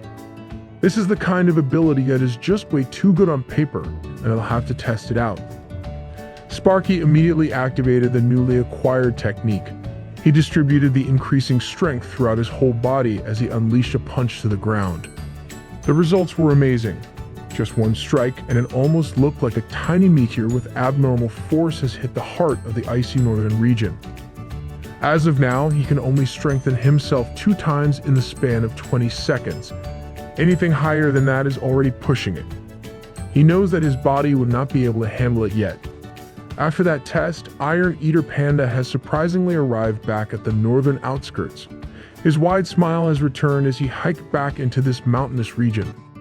The celestial earth's enigmatic flower immediately felt consciousness now that the guy that she deemed handsome has arrived unexpectedly. While she was blushing profusely, Little Panda saw Sparky's current state, and he praised the ant for evolving and not only getting stronger but becoming even more attractive and chiseled as well. Complimenting your homies for becoming more attractive. Little Panda is a real one. As much as the Little Panda would like to test out Sparky's new strength in a fight, today is not the day for that, as he came here specifically for the fox. Ninetails has been lounging around the God Tree's branches, awaiting any of her master's orders when the Little Panda started challenging her in a match out of nowhere. The proud fire fox listened to that declaration of spar and just raised her chin while thinking of a response. She then jumped down to the ground and faced the panda eye to eye. That must mean that it is on. You did not stop this fight from happening. On the contrary, he even encouraged it as he asked the bystanders to place their bets. The odds for Ninetails winning are quite good, and the same cannot be said for the Little Panda. The Iron Eater has waited for a long time to have an opportunity to challenge the strongest beast within the God Tree's generals. He has always wanted to know what it feels like for a proud and powerful warrior like Ninetails to be stepped on by a humble, cuddly Little Panda. Ninetails remained unfazed by the smack talk though. Instead of being taunted and provoked, she just stood her ground. Because she has also thought about that same thought regarding the overconfident panda. She's not going to take this fight easy. She's going full force, activating the scorching heat of the blazing surge right off the bat. The same goes for Iron Eater Panda. He entered his fiery form without hesitation. God Tree saw this and immediately took all the nearby audience under his roots and activated the pure defense of crystallization. They should not get close to this fight. It could be life-threatening to even just watch this. They are really going to go all out right from the start, and you does not like where this is going at all. Ninetails' body is now covered with scorching heat. She looked rabid and ready to pounce at any second. Iron Eater Panda was also burning hot at the moment. For the first time ever, he was wearing a serious expression and not his usual confident smile. In the northern outskirts of the region, the definition of using fire against fire in a battle is about to go underway. Ninetails made the first move, leaving an indent of her paws on the ground through sheer force. Little Panda did not dare to blink for a second on account of the opponent's lightning-fast speed. But as hard as he tried to keep his vision wide open, His sight was not able to keep up with the fire fox. She was already behind him, the prime spot for an effective opening attack. That renowned speed really was ridiculous. Things had only started, and little panda was already being forced to block using his body petrification. The collision of a fast attack and a hard defense produced a massive boom in the makeshift battlefield. Yuziyu blocked Thorn and the rest using his branch. A supposedly friendly spar between the two powerhouses is worrying to watch. The god tree is starting to sweat a little now. He cannot afford to lose one or both of his most capable fighters in an internal fight. Ninetail's claw was promptly blocked by the little panda's tiny hands. He kept on repeatedly murmuring to himself that this is the only way. For some reason, he was determined to give it his all in this fight, and that manifested to the congregation of power in his glowing fist. Ninetails was left wide open when her claw was easily blocked. She might have to take this powered-up punch up front. Every strike in this battle felt like being hit by a truck if that truck was falling from the sky, that is. After landing a clean punch right in the fox's body, little panda continued his bummed rush with a grave expression. He sent her flying for a couple of miles, and now he's trying to catch up and deliver some more blows while she's down. He has come so close to closing the gap only to get halted by the sudden increase in spiritual energy activity where the fox was supposed to be lying down injured. Little Panda's plan to wrap this up quickly does not seem to be going well at all. Ninetails has levitated off the ground, unscathed and full of raging flames. She looked like a goddess of fire in the form of a fox. No words were needed to be exchanged, she just animalistically growled at the little panda. He watched her as his field of view becomes slowly consumed by the bright light of fire. Little panda was frozen in place, forced to eat up the flamethrower type attack raw. The attack not only melted the snow covering the forests of the northern region, but it also completely burned them down in a blaze of glory.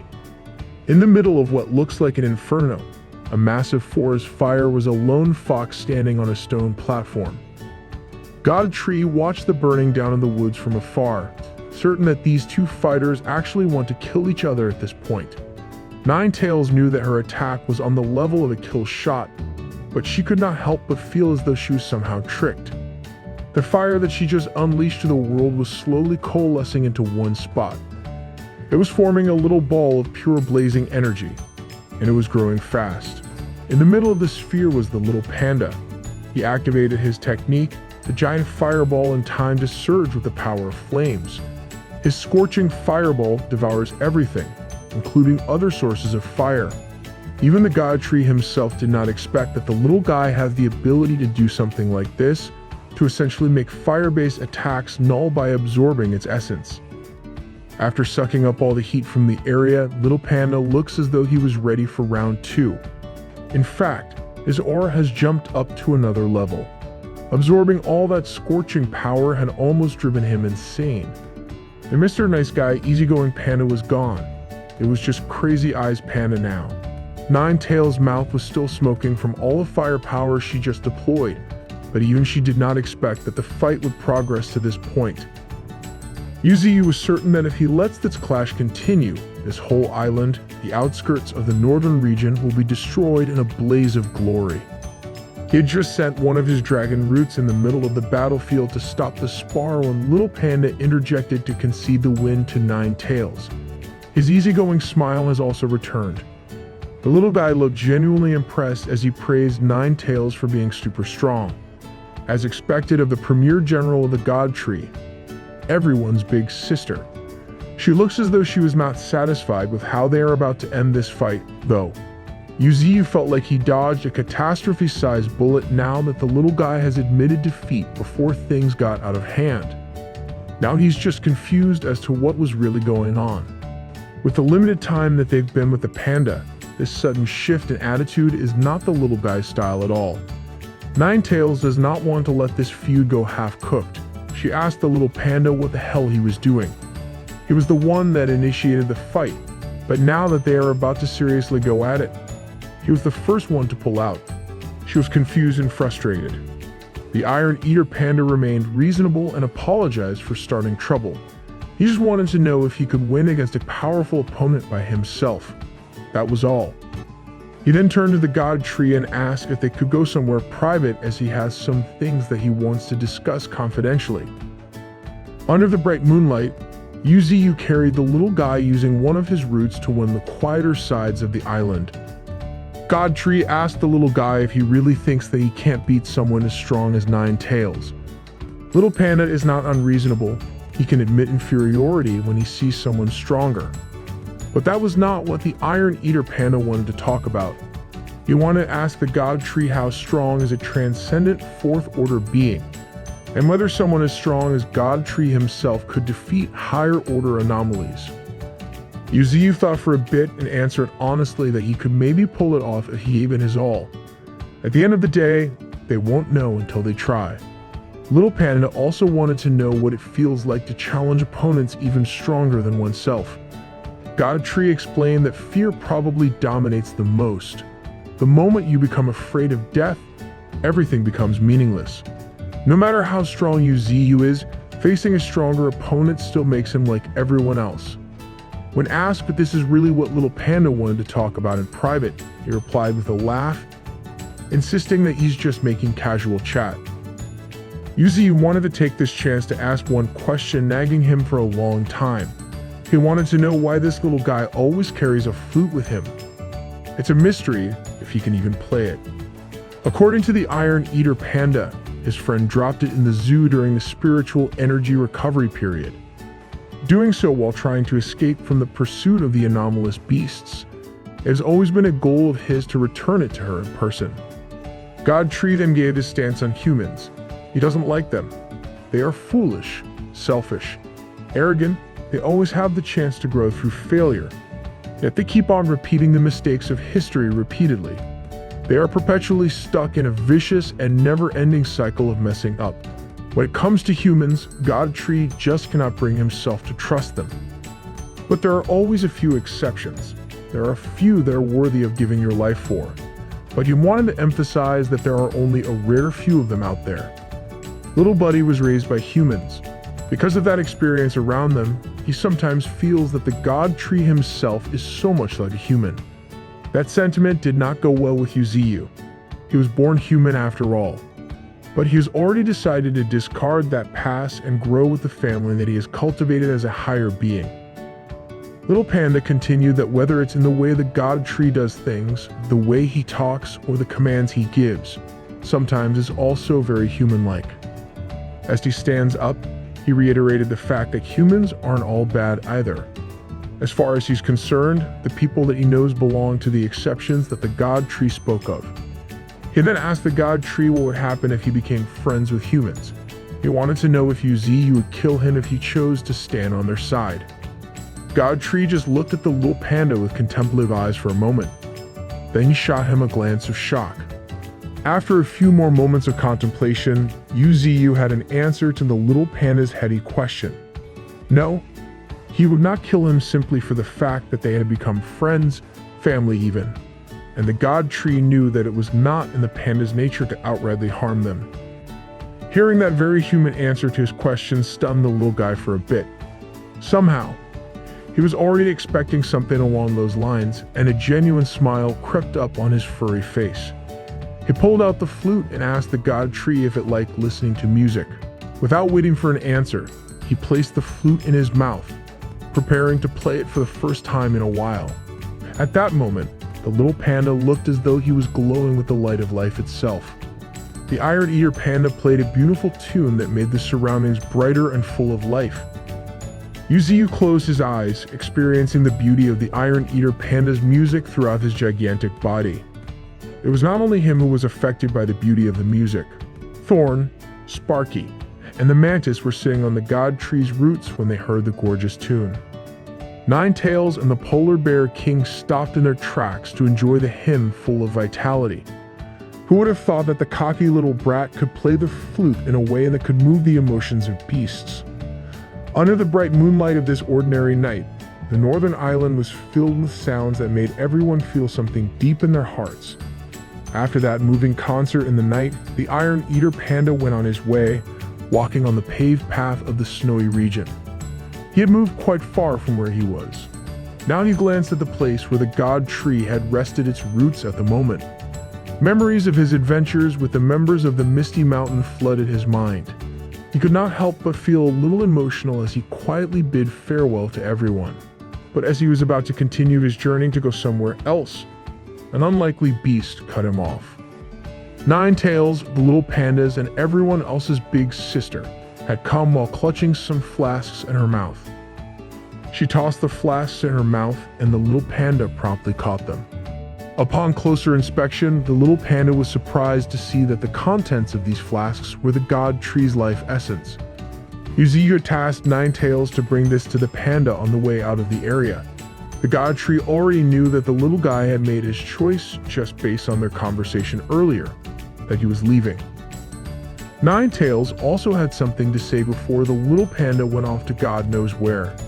In her mind, their battle earlier did not count, so no matter what happens, they should have another match someday. The little panda fell silent for a moment, feeling the weight of his big sister's words and the thought behind God Tree gifting him some precious life essences. This did not make his decision to leave waver. It made it even stronger.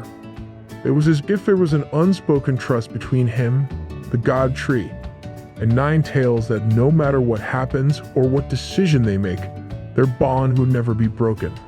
While little panda was going on his solo mission, let's turn our attention to the wreckage of a sprawling coastal metropolis. The once prosperous city was now a hellscape of fire, debris, dust, and destruction. This type of scene had been becoming a lot more common these days. Humans just could not catch a break at all. No matter how much they prepared, how many panzer tanks they deployed, how many transcendent soldiers they cultivated, nothing worked against the might of transcendent anomalies causing mayhem in their cities. This time, it was not just your run-of-the-mill overgrown beasts that were responsible for all the devastation. It was the fourth-order transcendent ancient anomaly that had finally made its landfall. It literally made its own runway by mowing down skyscrapers and roads along its wake. To make matters worse, something with the ability to control the tides had also come out of the depths, conjuring an impromptu tsunami in the process. The waves were so massive that they managed to overrun and flood high-rise buildings that were supposed to be flood-proof. The ancient beast was not the culprit for this destruction. Something else was causing a different type of obliteration, and humans were taking the L as usual. Now that the Bay Area of the once prosperous city had been flooded with floods so high they swallowed every building in sight, the culprit could now emerge from the ocean. As if one anomaly was not bad enough, another fourth-order transcendent had emerged to cause chaos. This time, it was the colossal Leviathan monarch. Surprisingly, its target did not seem to be human settlement. It was eyeing its fellow fourth-order being, the ancient beast. This time, the monster did not hesitate to open its gaping maw immediately. The Leviathan monarch leaped out of the water for a kaiju battle. For some reason, these two powerful beings wanted to murk each other, and their chosen battlefield was a human city. For a change, the chaos of war was not focused on the Misty Mountain area this time around. The residents were just engrossed in watching a nature documentary about the mating season of caterpillars. The newest and biggest craze in the Misty Mountains was the movie nights that Qinggong set up. It was a quaint little activity that all the beasts loved doing together. Even the stoic demon cow had been roped in. Qinggong did not expect that his efforts to get some entertainment up in here would be such a huge hit. Meanwhile, at the Northern Islands, White Crane had finally made another appearance. He was supposed to be heading to where the God Tree was, but the massive body of their boss was nowhere to be seen at all. White Crane was confused until Yuziyu's massive body started appearing again after he activated gigantification. He was testing out new powers, and White Crane had been caught in his experiments once again. His massive and imposing frame reappeared where he was supposed to be stationed, just like before. Only now, something was definitely different. His gigantification ability might be a tad bit too effective to the point of dwarfing the coast. He did not know that the ability would make him this big, way too big to the point of covering the entire island itself. Nevertheless, this experimentation had yielded pretty good results. He could now do something truly extraordinary. He could grow or shrink his size now. That was all thanks to the divine skill of size mastery. It allowed the user to manipulate their own size while retaining their original power using spiritual energy as a transformation trigger.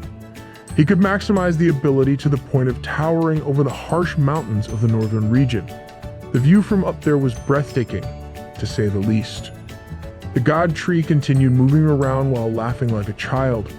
On the way, it felt like he just bumped into something, but he could not care less. The divine flower had broken through the second order of transcendence, and the little white snake had done so as well. They just watched as their boss had too much fun with his new ability. Back in the city, the Leviathan monarch did not look too good at all. Blood had started dripping from its gigantic mouth and pooling inside its malevolent eyes. After a grueling battle between the two out-of-this-world anomalies, the ancient creature looked to have come out on top. But the Leviathan monarch put up a brutal fight, wounding the creature to the point of looking like a bloodied onion. The ancient creature was animalistic to the extreme.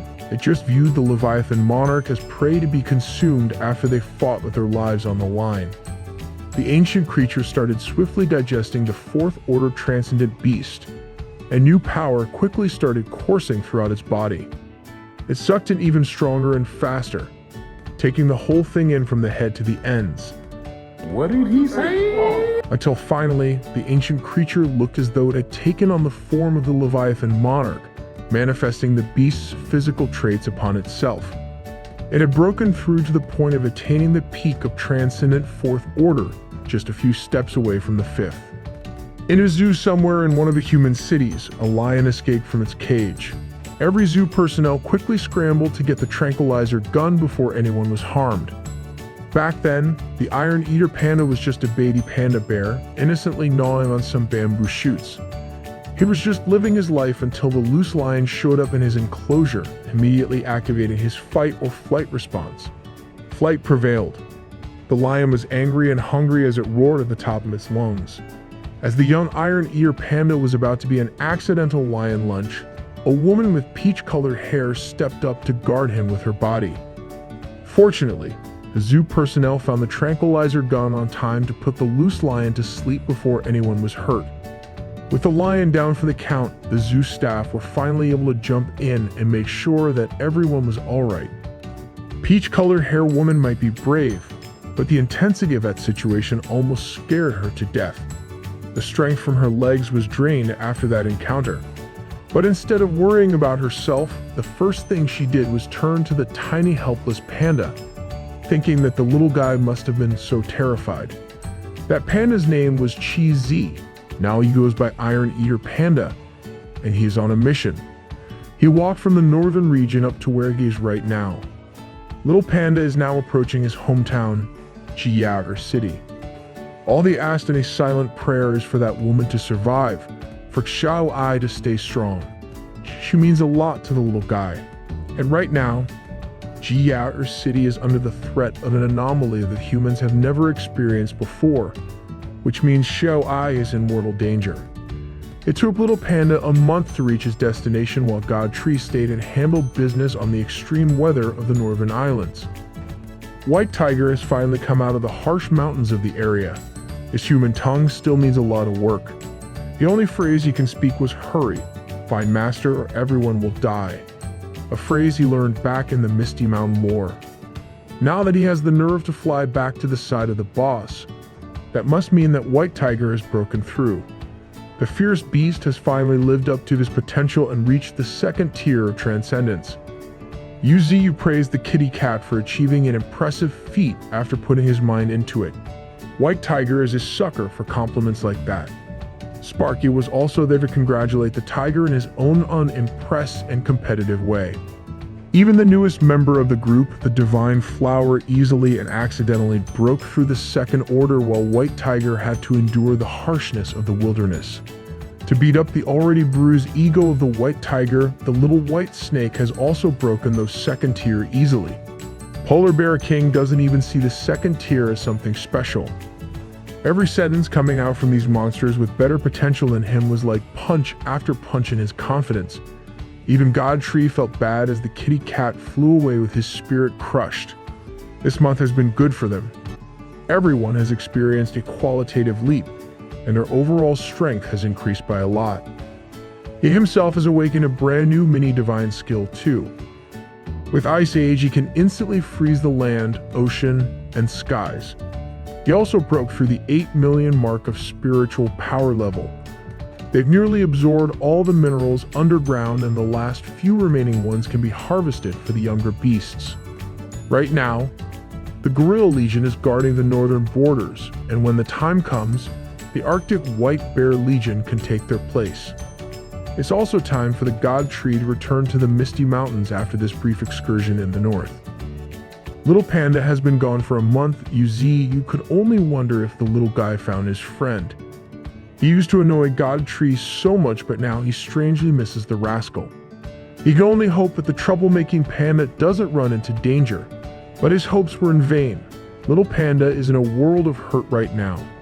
He's gritting his teeth in pain, but the situation has been getting grimmer by the second. It's only natural though.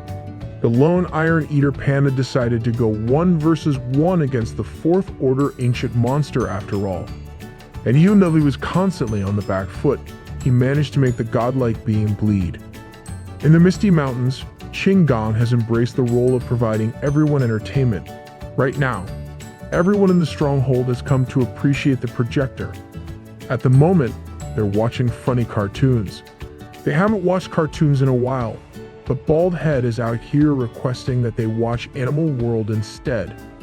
While looking at his phone, Qinggong saw another breaking news about the major outbreak that has reached Jia City. He suddenly remembered that this was the news that ninth brother Panda was concerned about before. Qinggong immediately clicked the article to see what's up. It was a broadcast of the situation in the city. It looks like someone is trying to save the people of the city only to get captured. The caster dejectedly announced that humanity's last hope has been shattered as the ancient creature lifts a tiny figure wearing a cape. If Qinggong wasn't mistaken, that figure was way too familiar. The broadcast zoomed in further, but the lighting was too poor. Even without seeing it clearly, every beast in the Misty Mountain would recognize that fuzzy guy's figure anywhere. It was their ninth brother Iron Ear Panda, beaten up to an unrecognizable state, about to be a meal for the ancient anomaly. In the northern islands, Godtree was not aware of the things happening at Jia City at the moment. He was just minding his own business when someone came through. It was Qinggong. He used his elemental form to travel as fast as he could to notify their boss what was happening. He was exasperated as he urgently reported Little Panda's situation while tears flowed down from his eyes. Everyone heard his report and was frozen in place. The news hit them like a ton of bricks. That was their ninth brother. Even the silly white tiger and the polar bear king newcomer felt anger and worry coursing through their veins. Ninetails was usually composed, but even her aura started leaking from her body as she heard the news. Yu's tone shifted to that of a grim tenor as he ordered everyone to return to the Misty Mountains. They need to call everyone back. One of their own is in a precarious situation. They need to mobilize everyone right away as Little Panda slowly loses consciousness. The anomalous ancient creature has made the biggest mistake of its life without knowing. Godtree's aura has turned malevolent from all the negative emotions he was feeling. It's time for them to go on an all-out war for one of their own. There are only 10 days left until the final battle between the Godtree and the ancient creature. Back in the first spiritual energy recovery period, the most affected area in urban settings was zoos. The animals started going crazy, breaking out of their enclosures with their newfound strength. All the people who went to the zoo to have a good time were now running away for their lives. But Xiaoai was different. She was running right into the thick of it. The bearded zookeeper tried to warn her that going that way would make her animal food, but she didn't listen at all. The only thing on this brave woman's mind was Chi-Zi, the tiny helpless panda scared in his enclosure. Chi-Zi is still in there, cowering in confusion and fear in the middle of the danger. The first thing that the zoo lion did after awakening its latent spiritual energy was to look for the helpless panda bear that he failed to feast on back then. For just a normal lion, it has evolved into something much stronger to the point that these flimsy wooden enclosures were like paper tape. With nowhere to hide anymore, Cheesy just lay down while his little round body trembled in terror of what was about to happen. The hungry lion beast immediately pounced on the poor little panda bear as if it was running out of time. Cheesy, with a wound on his forehead from the loose wooden debris, could only stare in horror as the jaw of an apex predator closed in on his tiny frame. Xiao Ai managed to arrive in time once again. She won't let anything bad happen to the little fellow. She took a rake and hit the awakened lion's enormous body with it. That was a very bad move. Now the lion's attention turned to her. This beast still hasn't forgotten what happened on that one day that he managed to break free from his enclosure. But Xiao Ai bravely stood her ground even though she could die at any moment now. She's doing this just so little Cheesy can have the window to run away. But the little guy can't even move from where he was standing. The little baby was stressed out of his mind, and he couldn't even take one step away. The awakened lion has now fully pivoted its target towards the woman that dared to hit him with a rake. That incident ended in a bullet being shot. This time, it was not a tranquilizer. Let's fast forward a little bit to the time when the Iron Eater Panda has just reached the inside of the devastated Jia city. The first place that he checked upon arriving was the Blackbird Society Zoo. Everything has been reduced to rubble. Even the roads have been destroyed. He could only quietly murmur to himself that he's back, but there was no one to welcome him home. The city has gone deathly silent while being surrounded by unidentified massive sharp formations. There isn't a single person in sight. Everyone has either run away, hidden, or died. What's strange is that he hasn't encountered the gigantic ancient creature yet.